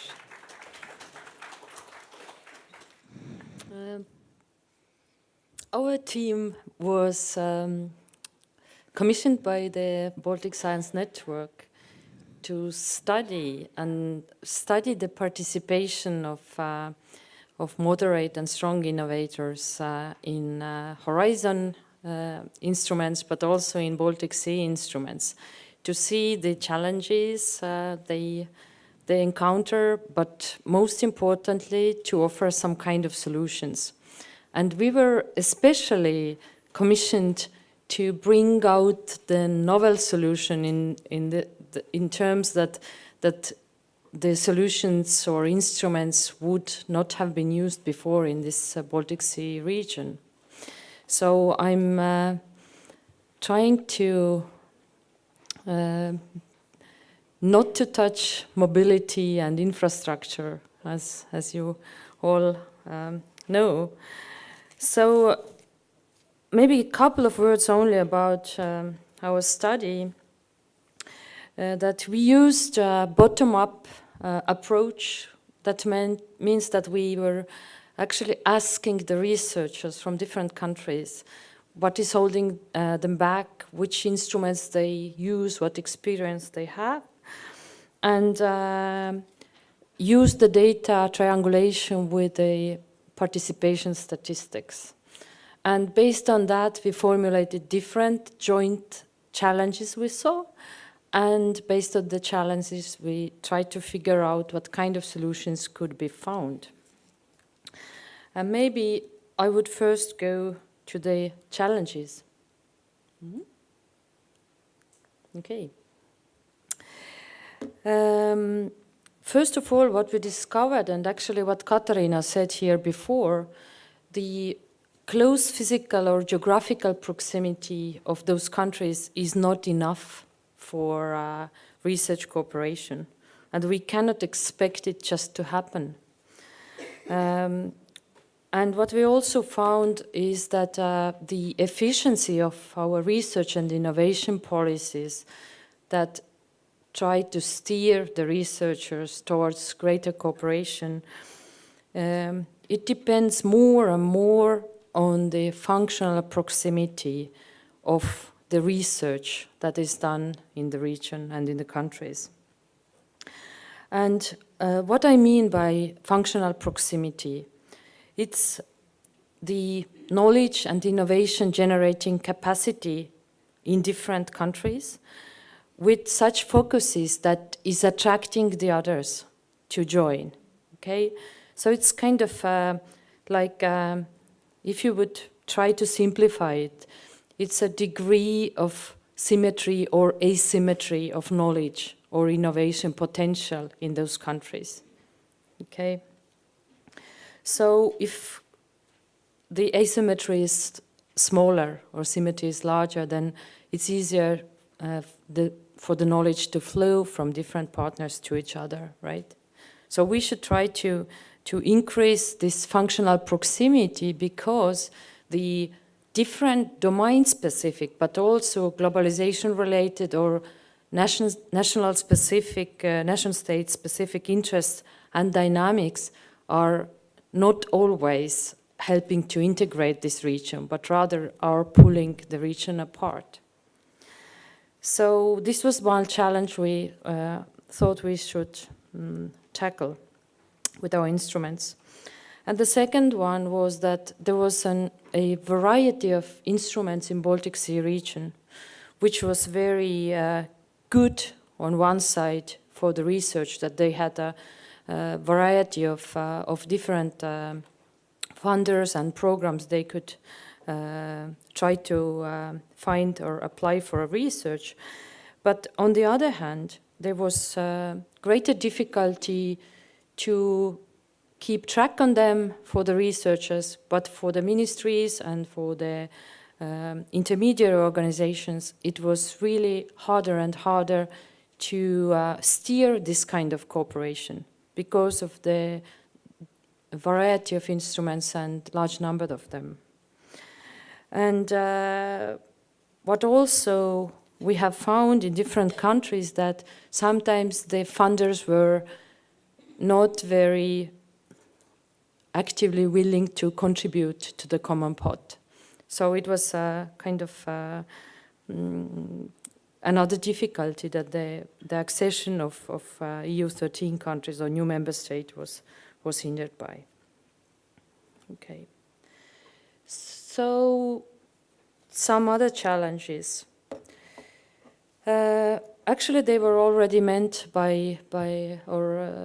discussed by Katarina, that although the cooperation has grown wider within Horizon, and then the kind of, if you think about the integration or more,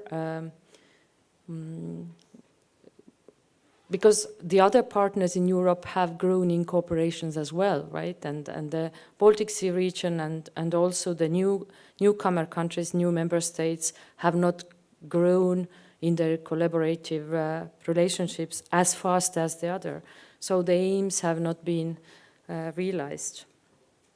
And even if it seems that some EU 13 countries have attracted more funding from, for example, Horizon, then the researchers tell you that they still are not in the core of the cooperative network. So it's the kind of aim is not achieved.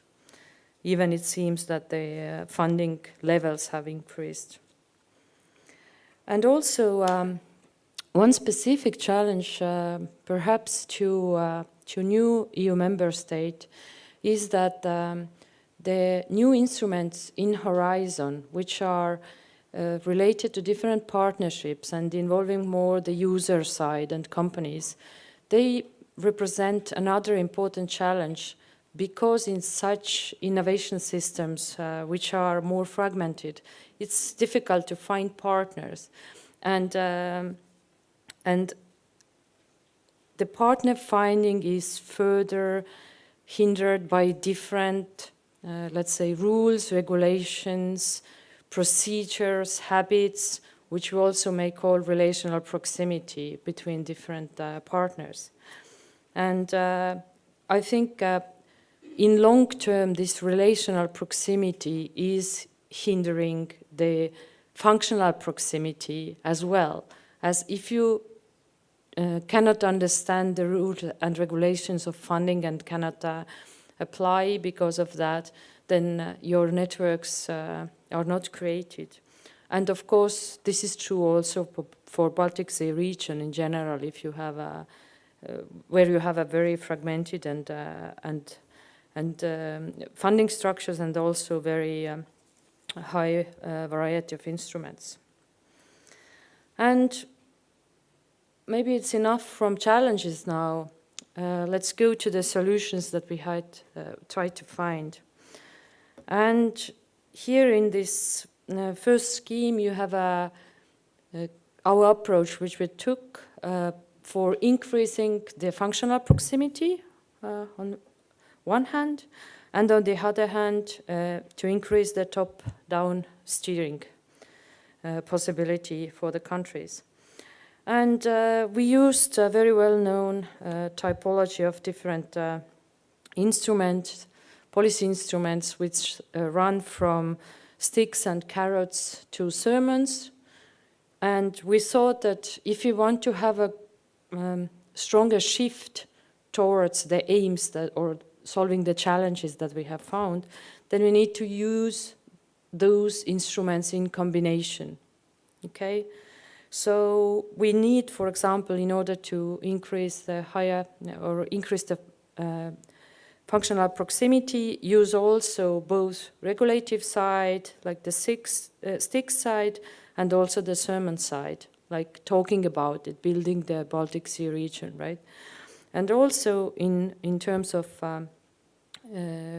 increasing the steering, we need to use both regulative side and the support or carrot side of the instruments. And the instruments with what we came up for these regions were correspondingly how exactly the arrows show, right? The first functional proximity instruments. We first thought that, as Katarina as well said, that the Baltic Sea region is not a kind of natural cooperation area for many scientists. It's not a natural reason for cooperation. And we should kind of first start at building up the visibility that we want it to be a cooperation reason. And for that purpose, we thought that it would be worthwhile to attract the attention, or also somebody here said create the identity, by building some prizes, awards, or challenges which have the Baltic Sea Network name. And also perhaps one instrument which has not been used here so much. It has been used by some countries, but not generally for a reason. For example, the second best funding option after, you know, the huge oversubscription problem with the Horizon. There are very good applications that remain just below the line. And it would be very nice to select some of them which, if they have good potential for the whole reason, to be funded by Baltic Sea countries. And also, this would be more kind of sermon side or kind of sharing the identity side. But also more practical side would be virtual service centers, which would be kind of platforms of information which would be updated regularly, so it's like up-to-date information about all different kinds of research infrastructures, funding possibilities, research topics, also researchers, because we have, in every country, we have their own information systems, and if you want to find some partner, it's quite difficult, especially for those, if you consider the widening issue, that those who have not had any track of cooperation. And also the last instrument concerns the support for the researchers. As I mentioned, the landscape of instruments is very fragmented and diverse, and there is a great difficulty for different researchers to keep track on all the instruments and their eligibility conditions and whatever details of those instruments. So it's difficult also for the different national intermediary organizations and their specialists to keep track. So basically what we proposed was to have a kind of shared service center where is like a cross-border rotation of staff, which would be built up like train-the-trainer principle. So people who help the researchers to gain, not also, why not from the universities, not only from the intermediate organizations, could rotate there, learn about the practices and procedures, etc., to support the researchers. Okay, and then instruments for the steering. There we proposed 3 different instruments, and it's basically top-down Baltic Sea region challenges, which the researchers could then tackle and try to solve by cooperating to the projects. And there, of course, the challenge for countries could be the joint funding, joint setting of the topics as usual, right? But it would again enable the region to develop such areas where they want to steer the cooperation towards to. For more novel and innovative ideas, there could be established a kind of Baltic Sea region accelerator. So for the risky projects which have high risk but potentially also high return, and which single countries alone would not fund, in cooperation it would be possible to have a larger number of them funded. And also the last one, which we called common service areas, would apply to the projects which aim at larger or wider diffusion. And they could be, for example, like kind of feasibility studies instead of in one country done, but in the whole region. So the wider diffusion of the research results could be possible again with joint funding. So basically that was everything we found out for the novel instruments. But of course, we also had some comments on mobility and infrastructure, but here I discussed only the novel ones. So maybe it was interesting for you. Thank you for listening.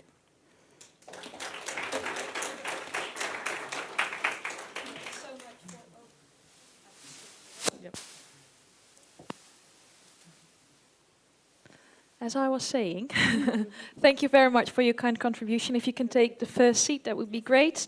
And now we are going to continue the discussion with the other panelists. And it is a great pleasure to welcome first Andries Sternbergs, Deputy Director of Research at the Institute of Solid State Physics of the University of Latvia.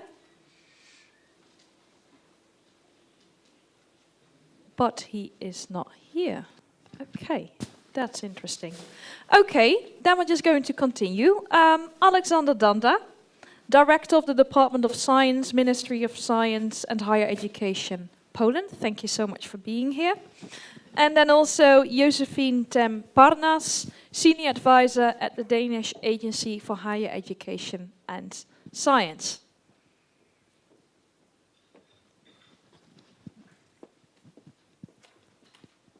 Thank you so much for joining me over here. So, as we did in the previous panels as well, I'd like to ask the 2 people that have joined me to first introduce themselves, their organization quickly, and then also discuss the question, what is according to you key to not talk about widening participation anymore, but to only talk about international participation, because international participation simply sounds so much better than widening participation. Mr. Danda. I assume that 2 minutes limit is still valid? Okay. It is. So I'll try to put it briefly. The Ministry of Science and Higher Education and specifically the Department of Science, which I represent in here, in In that respect, we deal with financing statutory research of Polish higher education institutions, the so-called block funding. We deal with financing research infrastructure, big and small infrastructure. We deal with international research projects financing. And last but not least, we also do the research evaluation of Polish higher education institutions. So like a typical public administration institution, we deal both with policy making and with policy implementation.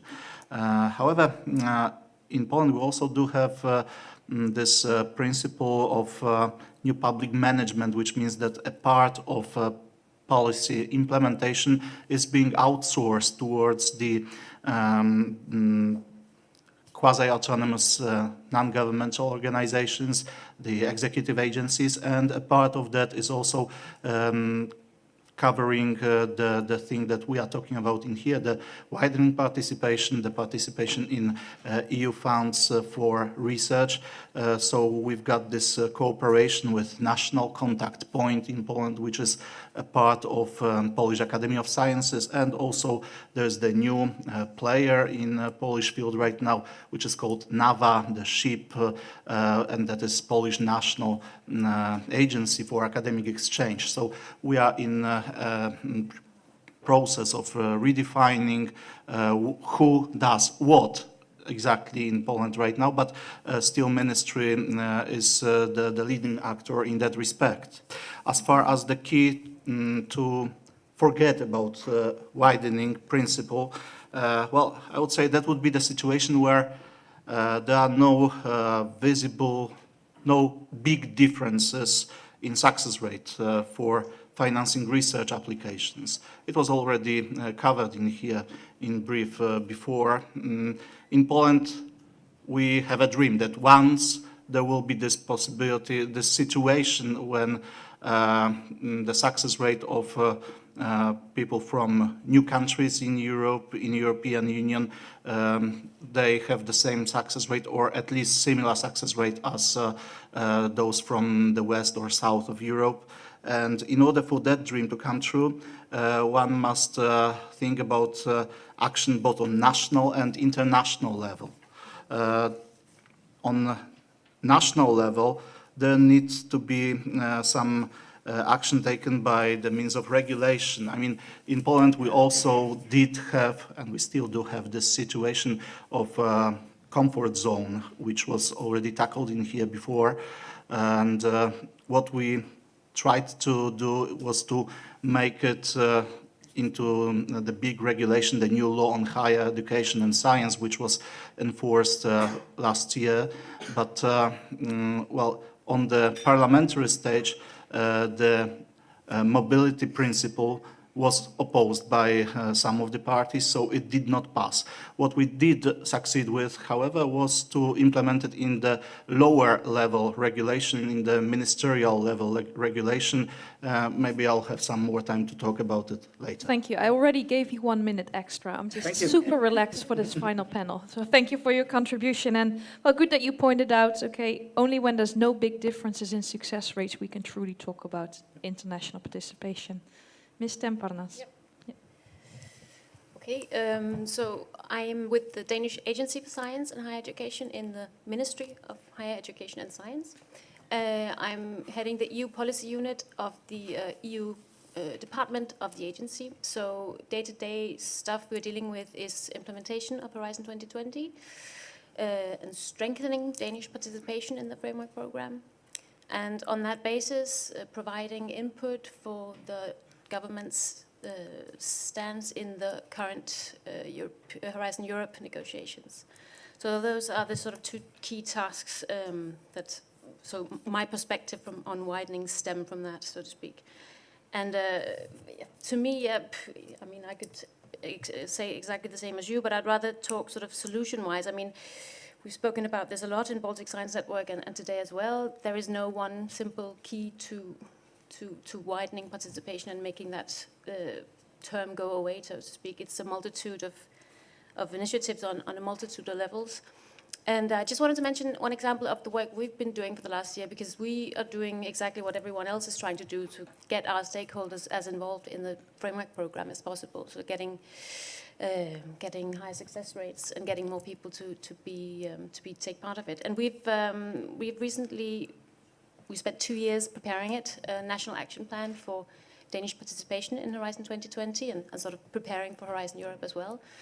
So looking into alongside stakeholders based on an extremely detailed analysis of the ways in which Danish stakeholders participate in international programs, especially Horizon Europe, and sort of looking into what are the myths among stakeholders about the framework program, what are the perceived obstacles, etc. So we are now working to implement this plan with 19 concrete initiatives to get more Danish participants to apply for 19 or 90? 19. Okay, that sounds more concrete than 90. To get more Danish stakeholders to just apply for the program, to improve the quality of their applications, to get more Danish participants to try and become coordinators in Horizon Europe projects, which is important as well. And finally, to have a much better national coordination of the whole setup that would allow us to take place and benefit from the European public-private partnerships on research and innovation, which is, I think, also definitely one of the keys to sort of long-term participation in the framework program. So that would be sort of my immediate take on, that kind of work is the kind of stuff that helps at least solve this equation. Thank you very much. So in one of those recommendations or action plans, in one of those 19 points, anything particular really related to this topic on widening participation, where you say, okay, in the future program on sharing excellence in Horizon Europe, we would like to have more or mirror these kind of instruments on the national level? Well, I mean, one thing that relates exactly to what my colleague said is that every time a research team goes into writing an application for the framework program, we all know it takes a lot of time. It's extremely burdensome. And if you fail, even if the application is actually good enough to pass the threshold, but not among the top that will actually receive funding, it's extremely frustrating. And that's one of the things we've been looking into and will work on, is making this kind of pre-evaluation system where researchers can actually get someone qualified to look at the application with sort of objective eyes before actually committing and putting it into the participants portal, etc. Those kinds of ideas. That's just one concrete example. Okay, thank you very much. And I think that's very helpful, but in the end, it doesn't solve the problem when the funding runs out. Then it's just bad luck, right? Although you are above the threshold. Mr. Dunn, I think you wanted to reply to that, right? Yeah, actually, what we started like 2 years ago is something similar, but not exactly in the same direction. I mean, we've got this program, governmental program called Grants for Grants, which is about giving some relatively small amount of money for those who applied towards EU funding, for those who came above the threshold, but there was not enough money for them to be granted the money for research. So they do get the financing from the government for rewriting and reapplying of the same or similar application, and it keeps the team together. So we found that it improved the success rate a little bit. Yeah. Okay, thank you. So that's a kind of a measure that you do upfront, so you have the grants for grants. Well, we talked a lot about, how can you accommodate those kind of new countries or the smaller countries, how to involve them better. So do you think it would be a good idea to change the evaluation criteria, for example, of Horizon 2020? Because now you have basically 3 of them. It's excellence, it's implementation, it's impact. But should we say, okay, you need to have a smaller state, a smaller university, which perhaps does not have this track record on board, although it is excellent? Ms. Temparnas. Well, it's lovely to have such a concrete question. So the answer would be definitely no from our side. I mean, it's not an unfamiliar fact that this is one of the viewpoints exchanged across the negotiations tables in Brussels. I would say, just as objectively as possible, that I think, at least to me as a sort of European Union interested sociologist, that one of the key successes of Europe has been to establish a framework over decades that is actually known. Horizon 2020 is actually a brand that the users know, researchers want to take part of it. It is prestigious to participate, etc. That is because the program is based on excellence in its essence, so to speak. And I think we have to be very careful not to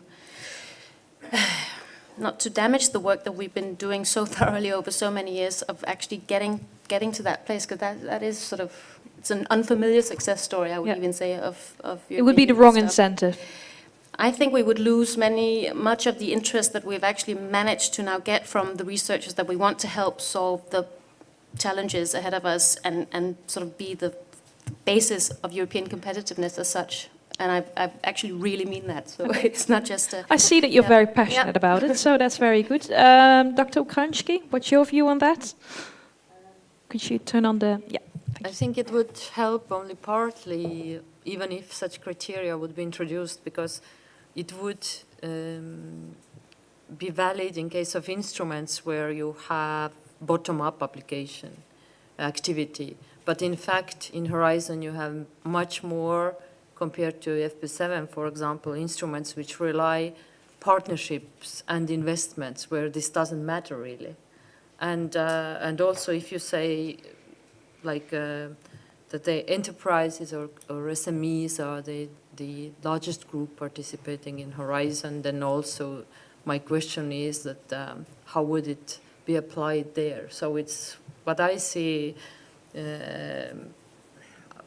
It would help partly, or in some instruments, but not generally or as a whole. And I think also from the perspective of Estonia as one EU13 country, the Horizon would not help us to restructure our research system only. Yeah. So we need our own input there. So use the structural funds and exactly. And our own funds. So there are complementary structures like the structural funds. Mr. Danda, what's your view? Well, I do agree that to have a sort of exclusive envelope for the smaller countries would not be good for the whole system. But we can think about some sort of maybe mandatory inclusion of widening countries into all of the calls for applications. Maybe that would be a sort of an answer. Instead of making widening instruments a separate set of instruments apart from the solid research funding, why don't we try to put that into the regular framework for funding research? Because as of now, what we have is the situation where widening instruments are mostly for support, for twinning, teaming. Yeah, for making the networks and not for the actual research being done. So if we want to see the learning by doing situation, then maybe this might be an answer. However, the interference with selection criteria might be sensitive. So I do partly agree with this. That's interesting because it's always nice in a panel to have some contradictory views. I would like to also reach out to you as an audience. Perhaps you are willing to share your view on this question. Would it be good to change the evaluation criteria? Yes or no? Is there anyone who would like to take the floor? Okay, I have someone over here. And another question and another. Thank you. Yes. Yeah, thank you. Well, I just wanted to ask about your opinion about criteria in Horizon Europe. So as 2020 is coming to an end, so one as a little bit familiar with that, just so superficially with the policy, but one of the criteria was how to say inclusiveness. So it means that how to say, including also the countries, as I completely agree with Mr. Danda. So it should be how to say very very carefully use this instrument. But well, as well, what you see, just Estonia is always presented in research and development as success story among these EU 13 countries. But even if you say that your researchers feel a little bit like second rank, so what to speak about others? So I would still, how to say, think about just concerning just the longer perspective of Europe. How to say this? In some way, should be how to say this inclusiveness of these weaker partner. Let's say might be beneficial. Thank you for sharing this. So you're entertaining this idea, Mr. over there in the middle.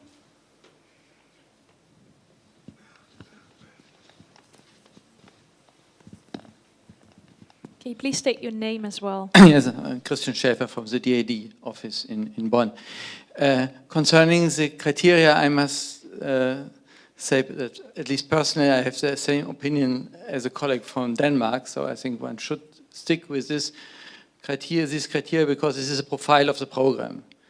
But the question I would have, are these criteria also used strictly enough within the countries? Because in Germany we have the problem that we have very few universities only in the top ranks of all these university rankings. And so what the government did with the excellence strategy and the excellence initiative is saying that we have a very strict competition within the country with international review boards and so on. And those institutions or research clusters which are successful in this strict competition, they will get a lot of extra money. And of course, one could apply this in order to say the strongest will get extra money, hoping that they are getting so strong that they are also competitive on the European level. So the question would be, would it help to be more strict within one's own country with quality? Thank you. But just quickly park that question because there was one, I think, comment. Yeah. I am Maja Dambrova, Latvian Institute of Organic Synthesis and Riga Stradiņš University. I think that criteria are okay, even though also we have happened to be like number 2 or 3 in Europe, but not funded. So you are happy that you are evaluated as almost excellent, so I would prefer to be the last funded project, not the first without funding. However, for today's topic, I would like to say that this Baltic Science Network and also this exchange of opinions, and not just among researchers, but also our funding agencies and politicians, is very important for future, maybe to use those established information exchange channels to lobby for topics that are where we feel strong. And I think also that, for example, those topics that were mentioned as important for this region, maybe we should go for like those meetings in Brussels with understanding that also other researchers and countries of this region would be interested in certain topic where we think that excellence already is present. Thank you. Thank you for your remark. And let us just take the question then from the gentleman from Germany. Should we solve it actually then on the national level to be more strict in handling the criteria instead of looking at the EU level? Would you like to comment, Dr. Kranjski? Yeah. Yes, I think in Estonia we have a long tradition of this excellence-driven strategy in science. So our experience is that with respect to Horizon cooperation, it pays off, and you have seen the relative success. However, if you look deeper at our experience, then if you analyze where our citations come or publications come, then you see behind that quite importantly the large-scale infrastructures and this kind of collaboration. So if we mostly talk here about like small-scale research projects with bottom-up ideas and competition, then this is not the success that we are resting on, really. But if to speak about the flaws of this excellence concentration that we have had in Estonia, then of course there is a huge discussion going on right now that there are few applications, and the science should do more applied research than before. And if considering that the horizon has changed towards more applications, firms, public sector users, then of course there our competitive strength is a lot weaker, right? So it's kind of, you cannot have both at the same time, or if you're, especially in such kind of developing structure. So, but I wanted to comment also on the previous question that what we meant by not coming into core networks is that, especially in this bottom-up hectic competition, there are very interesting things going on because if the success rates are so low, very, let's say, weird factors become relevant. And we have identified a very interesting gaming behavior among research groups in Europe. You know, who will be the main applicant next time? You know, the project is written and there is a kind of gaming behavior behind. So it's kind of, I think it's much more complicated than that you should just select excellent projects in your country. So it's much more complex. Thank you for this very elaborate view. Mr. Danda. Yes, we are slowly drifting towards the question of comfort zone Yes. as well in here. So I already started tackling the issue. Let me continue then. What we tried to do with this new regulation on the country level, on the parliamentarian level, was to put the obligatory mobility for PhD candidates and for those who want to get habilitation. And it was crossed out of the regulation during the works at the Parliament. So what we did was to put some of those incentives into the regulations on ministerial level on research evaluation. What we've got right now is a completely new system of research evaluation in Poland being introduced, and one of the incentives in that system is the additional bonus points for international cooperation, because as of now in Poland it was, and it still is, relatively too easy to get the funding from national agencies like National Science Center or National Center for Research and Development. It isn't very easy, but it's relatively easier, definitely easier than to obtain the research from the European Union, and you can get the professional advancement, you can get the money for your research quite easily from national sources. So what we did was to put the additional incentives into the evaluation regulation, like 400% more points for ERC, 100% more points for other EU funding, and we are keeping our fingers crossed right now because, well, this is the work in progress. We still don't know what the outcome will be. The first evaluation will, according to those new rules, will be performed in 2021. Okay, so we still need to be patient. Thank you very much. Ms. Parnas? I don't think I have anything right now. Okay, thank you. This is great. Okay, thank you. So we actually, as we have experienced before already, we perhaps too much have a comfort zone with regard to mobility. Students, researchers like to stay at home. With regard to their own kind of research systems, science systems. But it's good to see then that you have built in, Mr. Danda, some incentives to make international collaboration more widespread also on the national level. Then I have a question for Dr. Ukranski, and that is related to the novel instruments for the BSR that you presented. And I'm just wondering, also the BSN has published a position paper, right, on tackling widening participation in RNI from the Baltic Sea region perspective.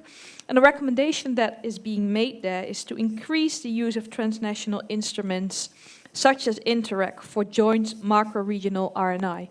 My question is it clever to really add instruments to the plethora of instruments already out there? Because within widening, we have teaming, we have twinning, then we have the different EU instruments, Marie Skłodowska-Curie, that's the national initiatives, the already existing regional initiatives. So why would you add instruments? Yes, what we were proposing is to help the researchers and the intermediary organizations, but also administrative staff of universities, to help the researchers to kind of cope with the diversity of the funding landscape, because we were not very trusting that it will change very quickly, right?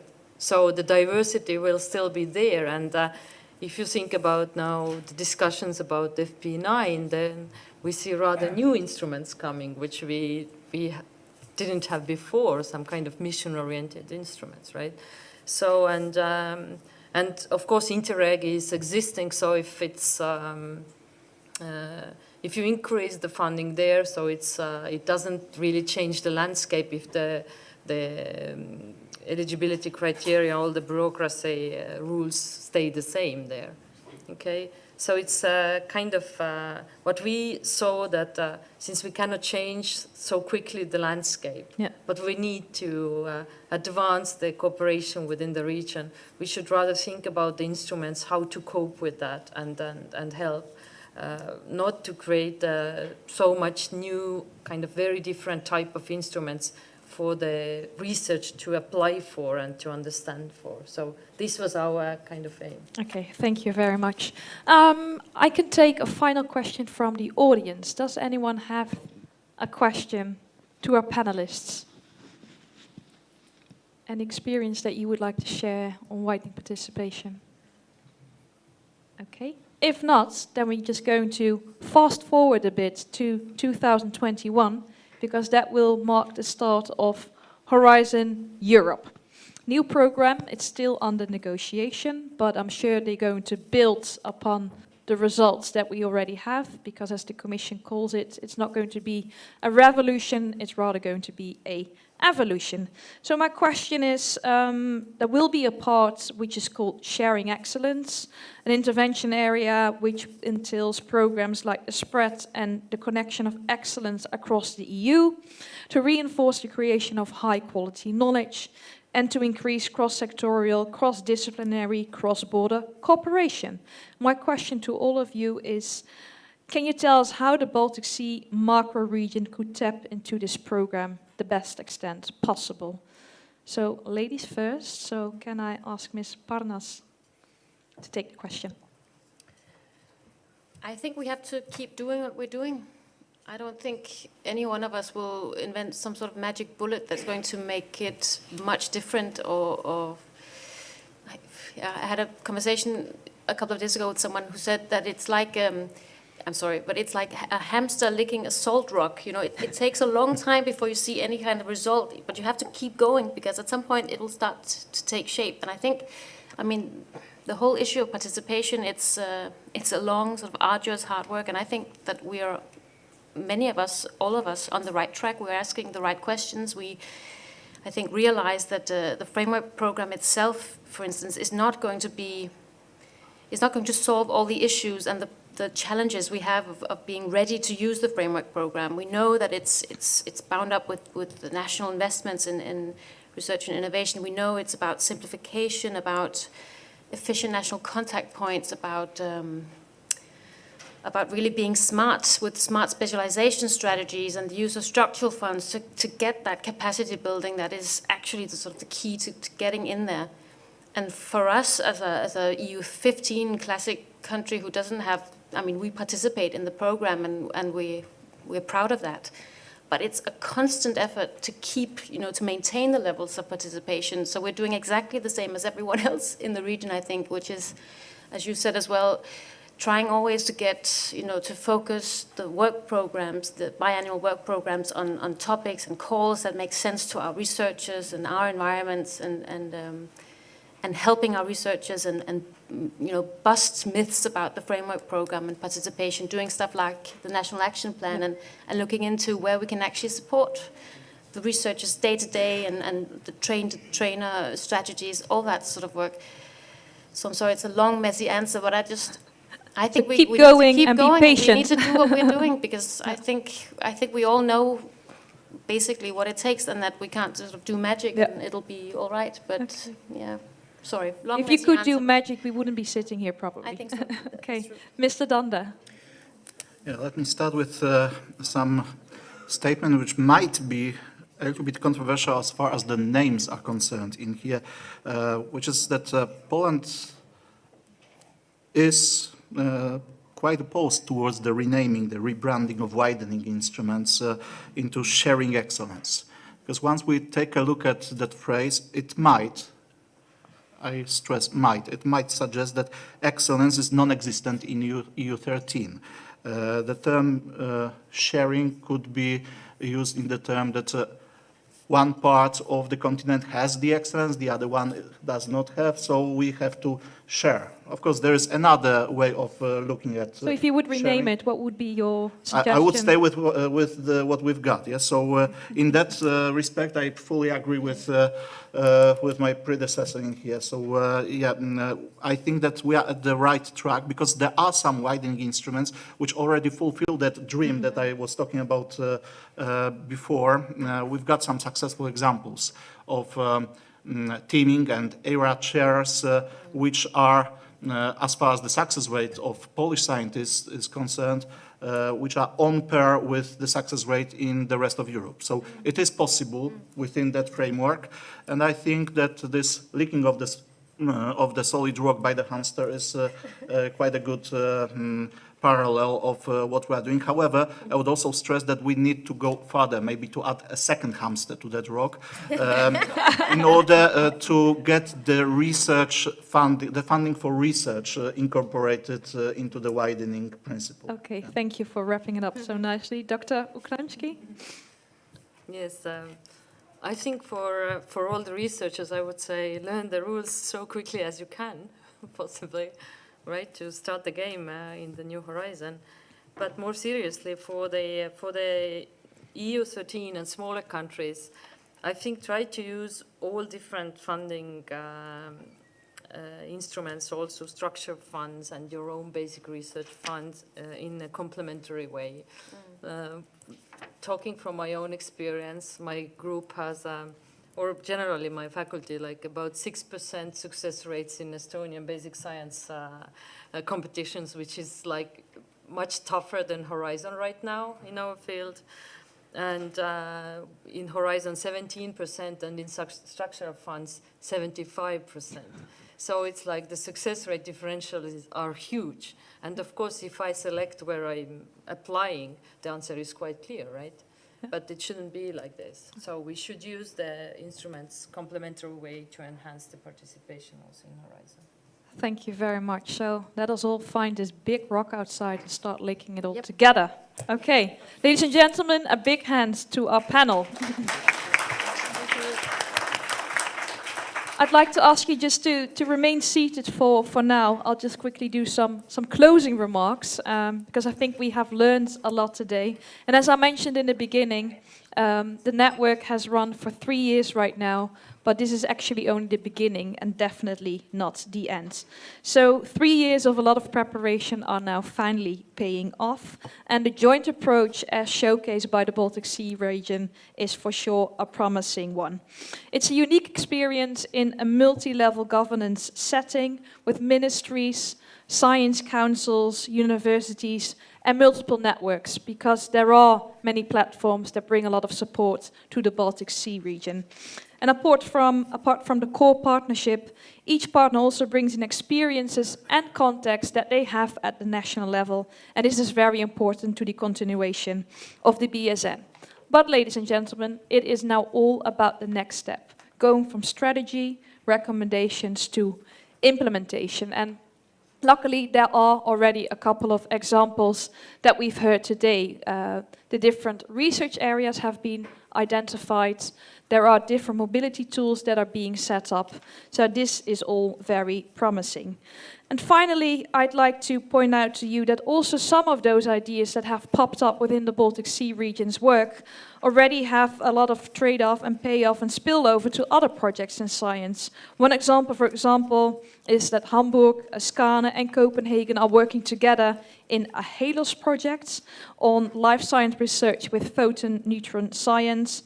And the CBSS has initiated also Erasmus Plus projects with academic partners from the Baltic Science Network. So a lot of work remains to be done, but luckily we're not lazy, we're very active and energetic, and I hope that you can take the work forwards. Also tomorrow there will be a second day, the so-called Science Day. Do get involved there as well, because there the next steps for the network will be discussed. Finally, it was lovely having you as an audience. I hope you enjoyed it. I would like to repeat once again for those of you who were not in here at the beginning of this session, there will be buses leaving outside at about 6 o'clock, taking you to the hotel. If you don't want to join the tour, the guided tour that takes place afterwards to the Black Hat's house, then you can find your own way to make it to the Black Hat's house, because at 7 o'clock the dinner will get started over there. Thank you so much for your attention, and I hope to see you next time. Thank you.